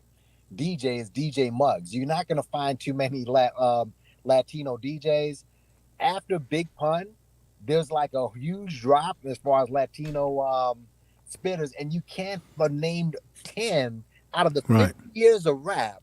You'd be started to name 10 hard spitters in as far as Latinos, and Fat Joe is not even in the top 5. He's mediocre in my opinion. Yeah, it seems like Fat Joe is getting kind of popular because he's on social media a lot, and then he's been involved in that verses. So, because I don't remember Nappy Yankee, we're old enough to know this. I don't remember Fat Joe. I know he was a decent rapper, and the only reason why Fat Joe, as well as Big Pun, got put on because it was black people that put them on. Well, let's just keep that in mind. It was a lot of black people that are responsible for some of the Latino rappers who transitioned into the game. Well, we can't deny that. Here's what Fat Joe did. Okay. Okay. Again, Fat Joe is a mediocre. He's always been. He grew on me because he started to make good music. Okay. Like for example, you can probably name about 30 singers that are better than Keith Sweat, but Keith Sweat makes good music and he's made classics. So Fat Joe over time started making good music. What Fat Joe did in throughout the 90s and the 2000s, which a lot of people don't want to admit, the Bronx became a bit of the forgotten borough. All right, there was Brooklyn and Queens, and then Staten Island with Wu-Tang. The Bronx said, as far as a mainstream level, they became forgotten. Okay. Fat Joe kind of held it up. Like, I'm from the Bronx, and because not too many rappers, really until 1999, until this song called Uptown Baby came on. And by the way, you had mentioned that DJ who was from Harlem. Yes, sir. Harlem, educate Uptown, us.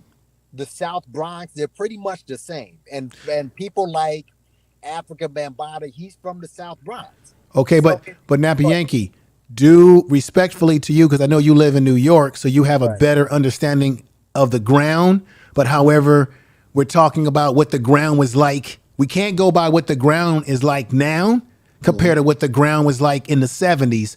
Well, even though they're close, like for example, when I grew up, I was in a neighborhood called the Fillmore. And then there was another neighborhood where it was called the West Side, right? And even though we were basically in the same community, we both saw each. It was when I was breakdancing. We had these breakdancing crews. Right. We still saw ourselves as different from the dudes in the West Side, even though it was in the same damn neighborhood. So that people in Harlem, even though they were close to that part of Bronx, that they still see themselves as a little different because they were from Harlem versus the Bronx. Heck, 125th in Spanish Harlem, which is in Harlem, but they're different. They can have beefs on that level. You're right. So, but the point is, but as far as Fat Joe, that's what he did as far as New York is concerned. But as far as Latinos in hip hop, again, 50 years and you'll struggle to find 10 top Latino spinners or DJs. All right. But understand this. I want everybody to understand this. Hip hop started in New York. All right. New York is a melting pot. All right. So when you're talking about the lineage, you really got to start. I mean, and I don't know who is what. I don't know who is what or whatever. But when you're talking about people who start, like the guys who you saw talking, I don't know what their lineage is. If they're Black Americans, great. All right, that's wonderful. I think a lot of those guys, some of them that were talking, some of them were Nappy Yankee, because I've seen those documentaries before. Some of those guys are Black American because in some instances they were talking about the Jamaicans separate from themselves in other groups. But you make a very good point here. Let me just say this, Nappy Yankee. In a perfect world, we would like all of us to just say, hey, it's black music. But the reality is that every group make a distinction for what's their music. And we have to realize that there's music that's created here. There's music that's created in the Caribbean that we didn't create, that's created there. And everybody has a right to be proud of their music. And it's just about giving respect. But let me say this, because you're in New York, so maybe you have a different perspective than I do. I don't really see, and this is for every city, we live in America in a place where we have cities where people for the most part are segregated to themselves. So we like to use this word called a melting pot. But New York is no different than San Francisco or LA, where everybody is segregated to their own communities. Black people live here, white people live there. And yeah, you may have Puerto Ricans that live on top of you. And I can find black communities here in California where black people live close to Mexicans as well. But the problem is that we may live near each other, but we don't necessarily know each other or if we necessarily like each other. So I don't call it personally, I don't call it a melting pot. It's a solid bowl, just mixed up a bunch of people living together who don't even understand each other. And for the most part, sometimes don't even have any respect for one another. So I look at a melting pot as people coming together and working together. We're not working together. We're just people, black, Latin, brown, white, whatever you want to call it. We're just people living in neighborhoods and claiming little blocks and shit like that. And I'm just talking about the black folks in New York. I'm just talking about black folks in New York. I don't know what their lineage is. And also you were mentioned Muhammad Ali. And okay, great. All those words Muhammad Ali was talking about was from Drew Bundini. And Drew Bundini is from Florida. And again, who knows? Maybe he might have came over from the I don't know. You understand? Everything that Muhammad Ali said, that was from Drew Bundini. That wasn't him. But wait, but this is the thing though.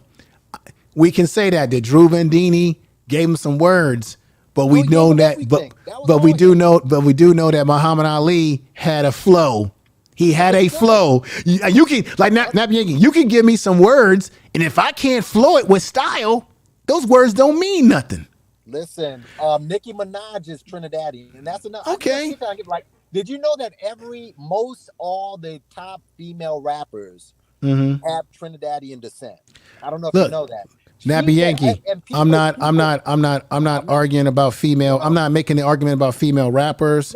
I'm not even getting into. I'm just go ahead, make your point. I'm sorry. My point with her was this: people feed her, people write for her.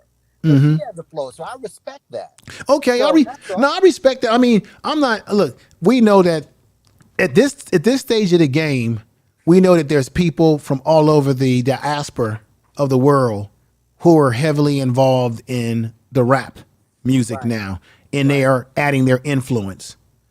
My primary area that I was focusing on today, I'll say it again, was the 70s, the early days, the foundation of the music, because without that foundation, you don't have a Nicki Minaj, you don't have a Brown Sugar, you don't have any of these groups out here. You don't have any of these people without the foundation. And you heard today, and you know this already because you're in the New York area, that Grandmaster Flash, they are really the blueprint, right? And then you heard earlier today that Rappers Delight, those guys, the Sugar Hill and all of that, those guys didn't really want to sing that song because they got railed over the coals. It was seen as a sellout song. It did not speak to what the young people were doing on the streets, even though it got popularized because it went commercial.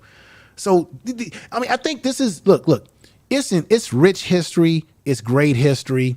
My attempt was not to disrespect Caribbean people or any one of these of that nature. But I got to be honest, Nappy Yankee, when you got other groups taking shot at us and they're saying things that may not be correct, it has to be, some things have to be corrected. Just like if someone's talking about, I know you're Jamaican, if someone's saying things about Jamaican culture and you know that it's wrong, I would expect you to correct me too, Nappy Yankee, and say, no, you got it wrong, Info. See this, let me tell you, this is how it works. Absolutely. And let me just say, and I'm just going to give it to Zoe, just keep in mind, these are celebrities.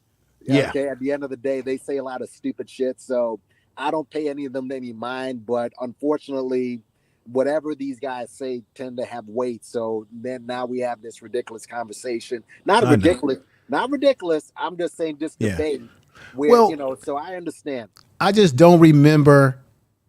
It just seems like Fat Joe is starting to get a lot of attention brought on to him, and he's getting attention, more like social media attention. I get it. We're feeding into the monster here, but I had to do this video because I'm also have a problem with Fat Joe because I don't like the fact that he is adamant about wanting to use the N-word when he's already been told to stop doing it. And that's another problem I have, which plays into why I had to do this video as well, amongst others.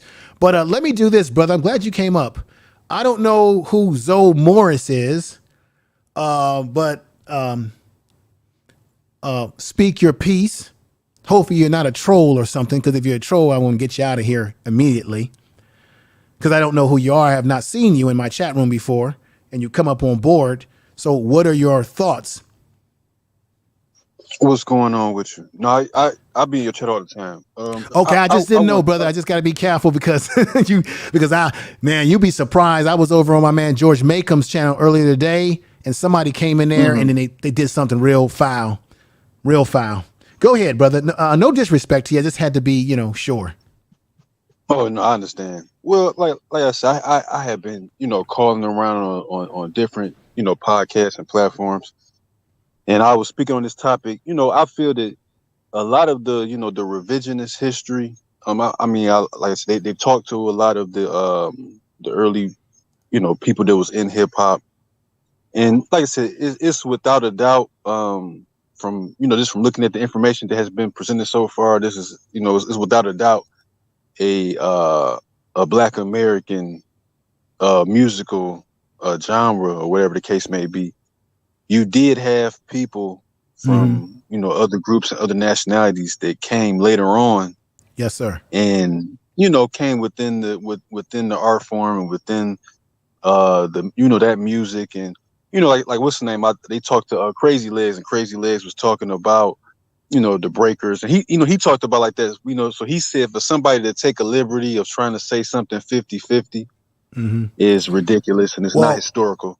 Well, Crazy Legs said Crazy Legs said some things, and just like Nappy Yankee said that Grandmaster Cass has retracted some statements here that I played today, Crazy Legs jumped out the window and said some things that was a little weird, and then he retracted it when he got confronted and said, okay, he retracted what because he was trying to push the same narrative that Fat Joe was pushing, and then I think he got some pushback on him, and he changed up some things.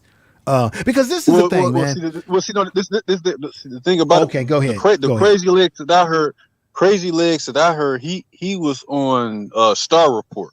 Oh, and he was saying that he didn't hear. Yeah, he said he didn't hear. He said maybe Fat Joe misspoke, but he said that the hip hop was a Black American music. You know what I'm saying? Like when he came, it was already breakers. It was already. Now he said that Puerto Ricans had.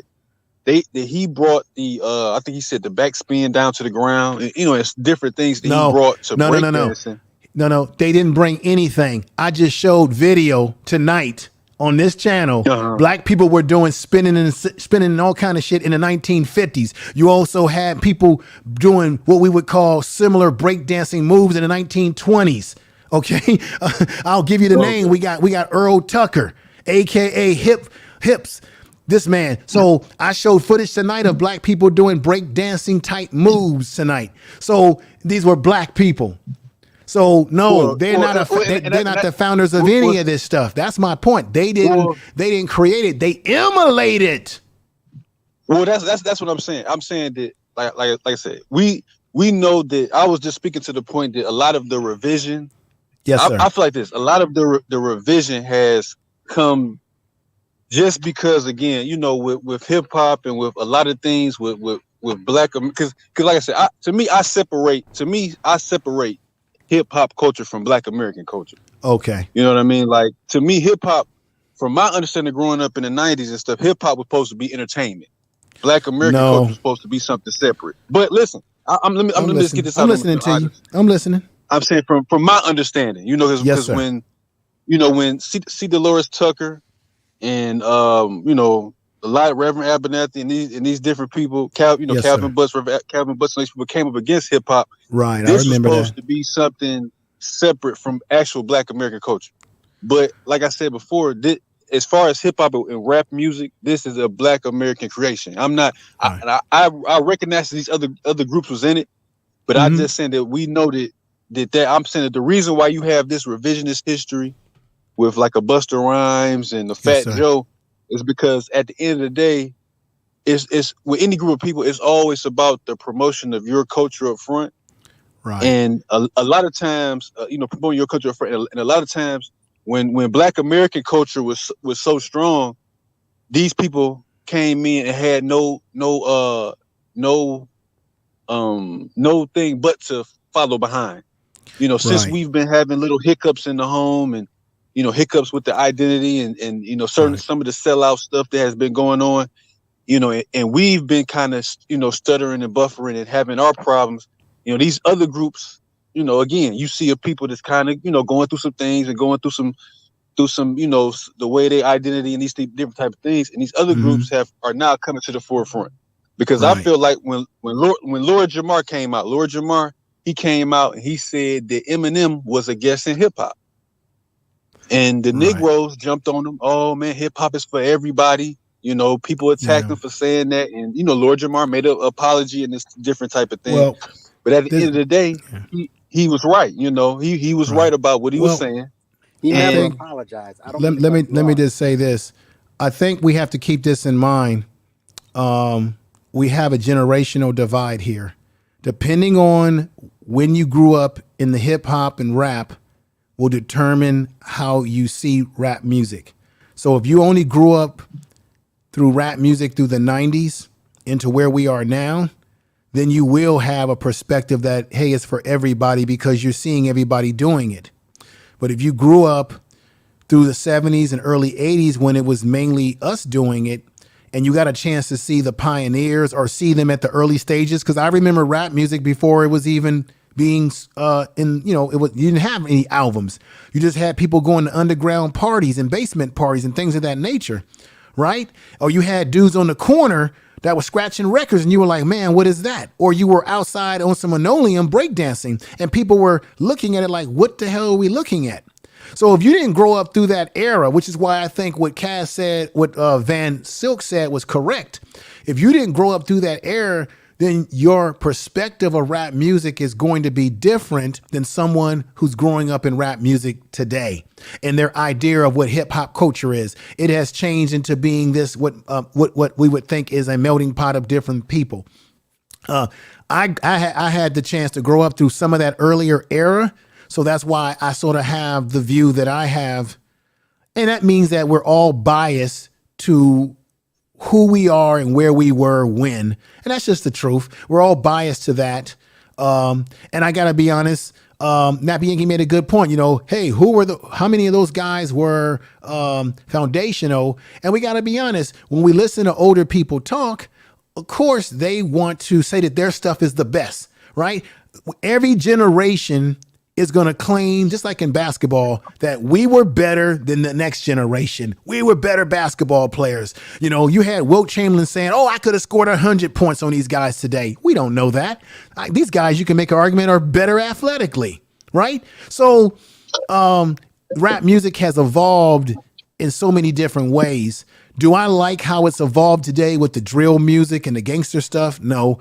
I grew up seeing how the gangster music did sort of destroy the message, where the message was peace, my brother, go east, my brother, where they weren't talking about trashing the women and where they were talking about empowerment. You had rapper Parrish in Oakland who couldn't get any airplay as gangster rap in the West Coast began to take over.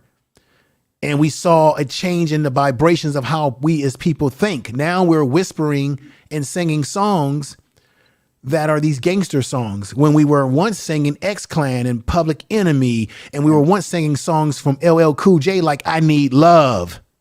And I don't mean to cut in, but understand, it's not that the conscious rap was badly produced. All right, they actually made very, very good, well-produced music. So it's not because that this gangsterism was produced. Now let me ask you a question though, because people keep talking about, you know, the Black American side. I get that. Can you name one rap song that was patriotic? In other words, name a rap song that revered the American flag. Because you see a lot of these guys saying, oh, well, like we're in the American flag, but a lot of y'all moved away from that and wanted to claim anything but the fact that you're American. Well, wait a minute, though, Nappy Yankee. Part of that reason is, and we talked about this on George Makum's show today. Okay. Part of the reason is that Black people have been more Pan-African than anybody in the world. And part of that is that we grew up being lied to about our culture and our history, and we had a great desire to know about who we were, which is why we were gravitating towards things like Go East, my brother, peace, and go back to Africa, because we were people who came out of that lineage, and I don't need to repeat this to you, you already know that it came out of a lineage of slavery in which we were, all our knowledge of self was taken away from us, our language, our foreways, and who we were. So part of the reason why you may see black people, black Americans going away from the flag, because as we got into Malcolm X and reading Malcolm X books and all that, and getting turned on to Marcus Garvey, we started reading about things that was more about ourselves, and we started realizing that the American flag was actually against us instead of for us. Remember, you had black men who left the Vietnam War, came back home, and they were like, I fought for this country and this damn flag, and y'all treat me like this. So you got to understand the elements in our culture and what was happening in the environment that made black people begin to gravitate towards the red, the black, and the green flags. And let's go back to Africa. And we tried to embrace our Africanism. And then what happened? You had some people in the diaspora who didn't want to see us as African and treated us poorly. And then when you say, well, black people called Africans African booty scratcher, I said this on George Makeham's show today. The reason why we start talking to African people like that is because we grew up off of Tarzan movies that depicted Africans in a negative way. We were culturally conditioned. That was making us talk to African people in a negative way. And once we got older and mature into adulthood and begin to realize we've been lied to about who we are, then we start looking at Africa in a different way. And then once we tried to put out an olive branch to say, yeah, I want to find my roots, some of us, not all of us, got some bad experiences from our brothers in the diaspora. And then some of them got bad experiences from us. And remember too, Nappy Yankee, a lot of our brothers and sisters in other parts of the world, a lot of y'all was not over here when our ancestors, not me, but our ancestors were over here fighting this white man, getting hung on trees, fighting against the Klan, dealing with the defamation. And then people like Dr. King had to be assassinated, Malcolm X. And then once those civil rights laws were put in place to make it possible for us to go where we wanted to go, live where we want to live, and what have you, that's when other groups of black people begin to come over here, when we made things a little bit more easier for them than it was for us. When you go to a college and go to a school or anywhere in America, and they have on there, this is a workplace. We all seen it on your applications. This is a workplace that's supposed to be free of racism. You're supposed to be judged by your skill sets. How you think that shit got put in? It was black people in America who fought to get these laws passed, and also fought to make immigration possible for our Jamaican brothers to come over here, African brothers, and everybody in the diaspora. This is why some of us have the attitudes that we have when we have a little friction with our brothers in the diaspora when they come here, right? Africans will come here and say, well, how can't you guys do better? Like we going to school, and why can't y'all do better? Fool, you wouldn't even be able to go to these schools. Even if we're not utilizing them, you wouldn't be able to go to these schools if it wasn't for us in the first place. Shut your mouth up. You're eating off. Watch your mouth. Because if I go to Africa and talk cheesy about African people in Nigeria or South Africa or Ghana or somewhere like that, they'll kick my ass out. Right. Well, hey, get your butt out of here. But can I kind of respond to that type of thinking though? Can I just I understand. I understand that feeling, and I understand that. But see, I think that, I just feel like everybody just can't be lying. I understand what that feeling, and I understand exactly what they're saying. But if we not gonna be honest, like our culture has like fallen off. Like, I mean, a lot of these groups that was over here, like when they bring up Malcolm X, Malcolm X had what was it, a Trini mama or something like this? Mama from his father was foundational. His mother was from Grenada. Grenada. Grenada. I'm not. So he has both lineages. Well, what the reason why I bring him up, because if you read his book, right? Yes, sir. And they also did an interview with Filbert. You have to understand, like Black American culture was was stronger and more structured, and yes. and was more put together. Let me just finish. I'm sorry. Go ahead. I'm saying that when you talk about like when you listen to Filbert had did an interview, with people. He talked about his upbringing. He talked about his father. He talked about the home that he came in. And I think that like sometimes with us, we had to understand that if you have a lot of these groups that came over here, the little bit of people that came over here pre 60s and 70s, a lot of these people fell in line up under Black American culture.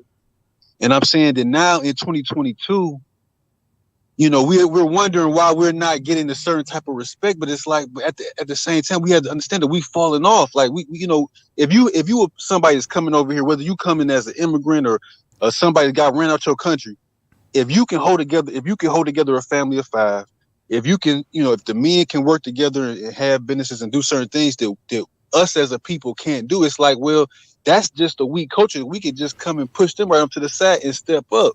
So that's why I feel like that's the same thing with this hip hop thing. Yeah. The people is hip hop it got sold out to American pop. It's all mixed up in American pop culture, and it's all mixed up. And people sold out, put on diapers, put on dresses, and went for the highest bidder, and it lost. And now these people can come in and do what they want to do, and it's no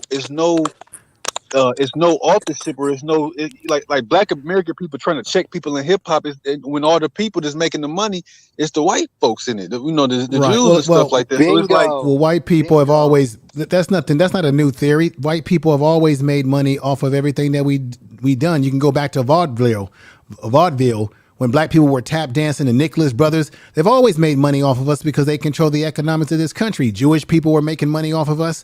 That's a fact. They were making money off us back when we were segregated and we were supposed to be so-called together. The answer to what you just said is that we're not segregated anymore. Black people, when they were segregated, had no choice but to build something amongst themselves because we weren't going to be accepted in the larger society. So before other groups got over here, Black Americans built things when we were segregated to ourselves. The minute we got out of segregation and we began to, quote unquote, assimilate into other parts of the society, as other people came over, Black Americans got lumped in with everybody else. So when someone from the diaspora of the world commits a crime and does something, they say that's Black person. When, wait a minute now Black Americans, because we're the primary Black people in America, everything someone else does that looks like us does from another culture, it get lumped in with Black Americans because we're the prime focus in this society in terms of Black people, right? So now we get lumped in with everybody else's cultural garbage. And I have a problem with that because a lot of us, when you look at crime statistics, they don't break it down based on the distinction of all these other groups who will claim that they're Jamaican or they're from Africa or something of that nature. They just lump us all in the same, and it always gets under the face of Black American. See, nobody wants to talk about that little. Nobody wants to talk about that little aspect too here. You don't think that? What were they using before the immigrants got here? What were they saying? What were they using before immigrants? Well, they called what Black people went through. We were called niggas. Yeah, they called us. We went to colored. The point is they don't make a distinction. They don't make a distinction. And no, they don't. But I have heard Nappy Yankee, because I've talked to people that are I've talked to people that have been immigrants. I talked to a dude from Liberia who told me that it is a fact that when some of the immigrants are brought over here or come over here to America, that they are sometimes told to stay away from Black Americans. I'm sure and people think that that's a myth, but I've heard that too many times from people that were willing to be honest about that. I'm not saying everybody's told that, but I do understand that when East Africans come over here and other groups come over here, Nappy Yankee, you probably see it in New York. They tend to stay amongst themselves, and they only associate with Black Americans when it has to do with them getting some money from us or something that they need from us. I understand that, but check this out though. Well, a lot of times when the immigrants come over here, there are times when Black Americans make fun of them and they take the same attitude and same spirit as their white. I agree. And let me say this. I agree. It does happen. Made a post because apparently Idris Elba, I guess he said something about foreign actors, whatever. I don't know the story, but Yvette Carnell made a post talking about, well, you know, you're coming at us for bringing up for going after Idris Elba, but she brought up a post where Michael Douglas was complaining about foreign actors. That I think there's some feedback. Somebody mute themselves, please. Mute yourself. Why don't you go get you something to eat? Yeah. So that was Empress, but Michael Douglas was making a complaint that a lot of these foreign white actors are coming over here and taking their parts. Well, guess what? That is old, because Robert Duvall, back when he won the Oscar, I think in the early 80s for Tender Mercies, he was up against a bunch of foreign whites and he had the same complaint. So when you see them doing it, and Robert Duvall, by the way, I don't think is he Italian? Because you can call him a culture vulture. You got to start asking yourself, is this separation coming from the attitude of the people that enslaved you? I'm not really personally concerned about white people being upset with other Europeans playing their roles, because Europeans have a longer history of fighting against each other, longer than we have. And when they decided at one point in time to stop fighting each other, that's when they start effing with us. So I'm not really concerned. My thing is this. Look, I like Eldred. I like him. He's a great actor. I heard that it was called It's the Barber Shop, where they throw these athletes and celebrities on and they run their mouth. And he said up there, one of the things that I had a problem with that is that, okay, Whitney Houston is a black American. His attitude as an actor is that, well, anybody can play these roles. But my attitude, Nappy Yankee, is that, can a non-black American person who did not grow up in our lineage, did not grow up in our households, don't know our language, don't know our spirit, can they play the role to the same level as someone who does come from that background and understand the grind of a Whitney Houston? They can act it, but do they actually feel it? Because when Denzel Washington played Malcolm X, he felt it so deeply that Spike Lee said that when he was reading the lines, he was saying shit that wasn't even in the script, but that he was channeling Malcolm X spirit in him. Because why? He's of that lineage. He's of the field. So this is my thing, though, Nappy Yankee. Not to get too hyped up here. Right. Look, he's still a great actor. I've seen Elgin Elbert play in different roles. I think he can do a fantastic job, even if it is an American role. But I can understand why black people in America feel some kind of way. But I got to be fair here. We have black people in America, folks, who have played Nelson Mandela, Morgan Freeman. Denzel played Stephen Biko. He was right. So I understand. I understand where you're coming from, Nappy Yankee. That we've been playing some roles and we can be making an argument that, well, black people in America, we didn't grow up in Africa, so how can we really bring? But this is the thing, though. This is the equalizer, though, Nappy Yankee. Right.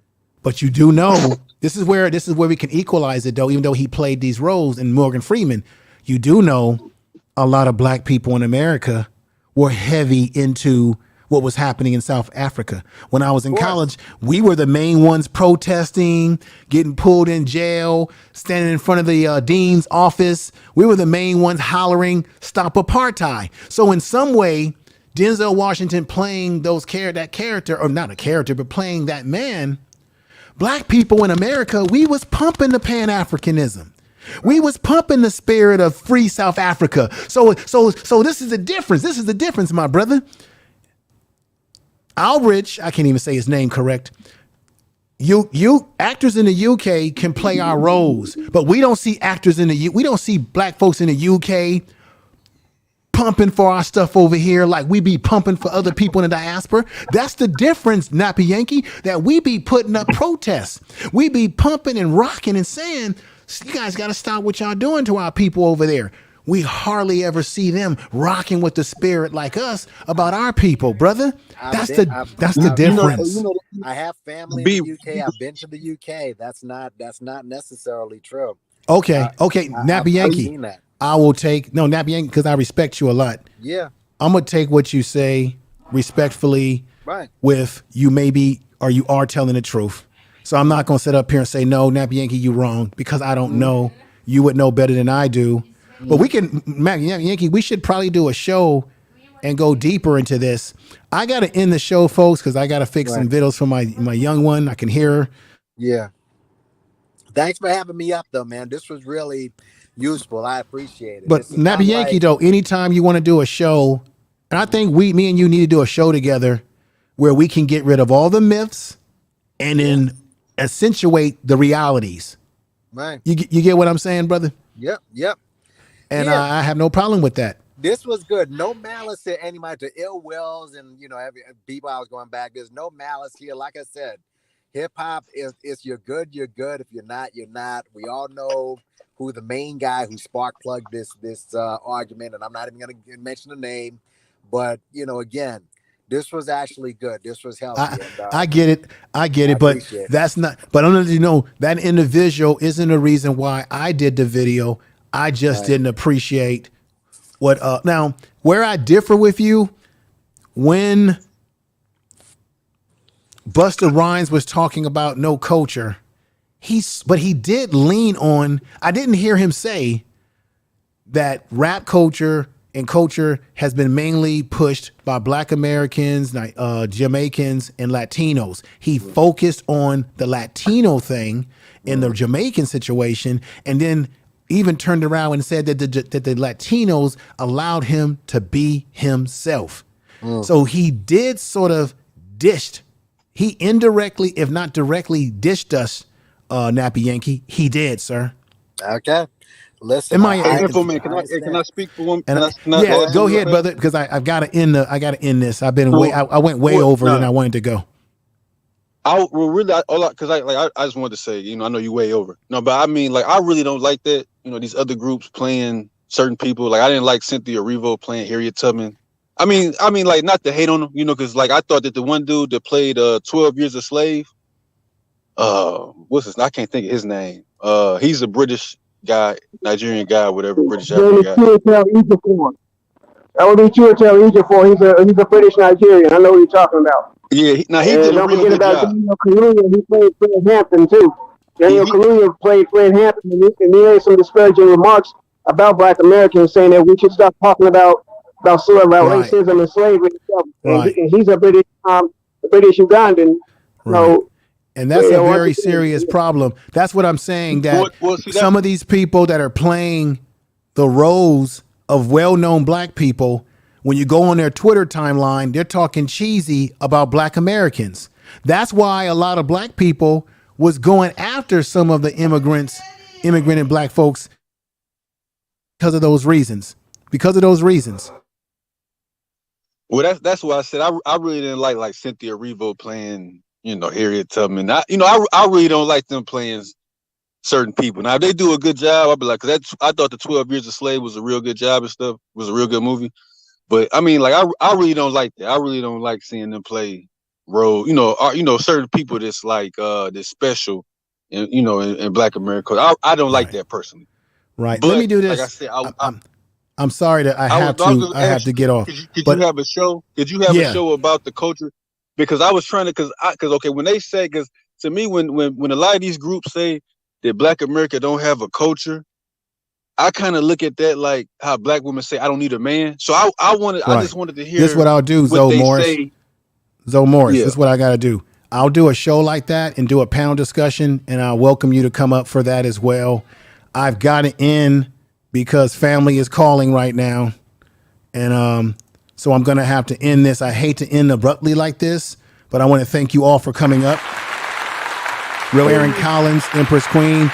Zoe Morris, you're welcome back here anytime, brother. Thank you for revealing yourself and letting me know that you've been following the channel for a while. And I thank wholeheartedly. Great discussion. We'll have more discussions like this.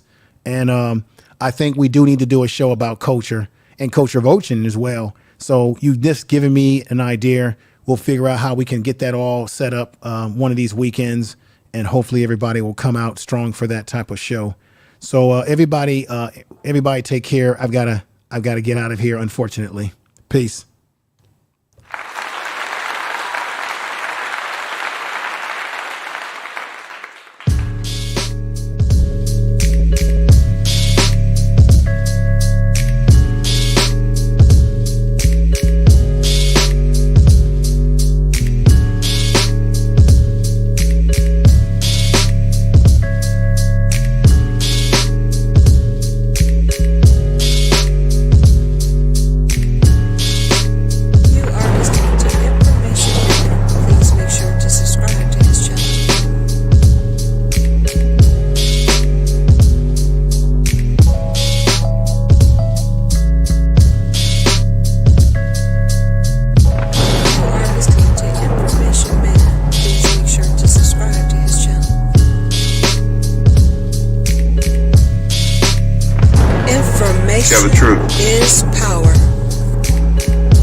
are listening to Information Man. Please make sure to subscribe to his channel.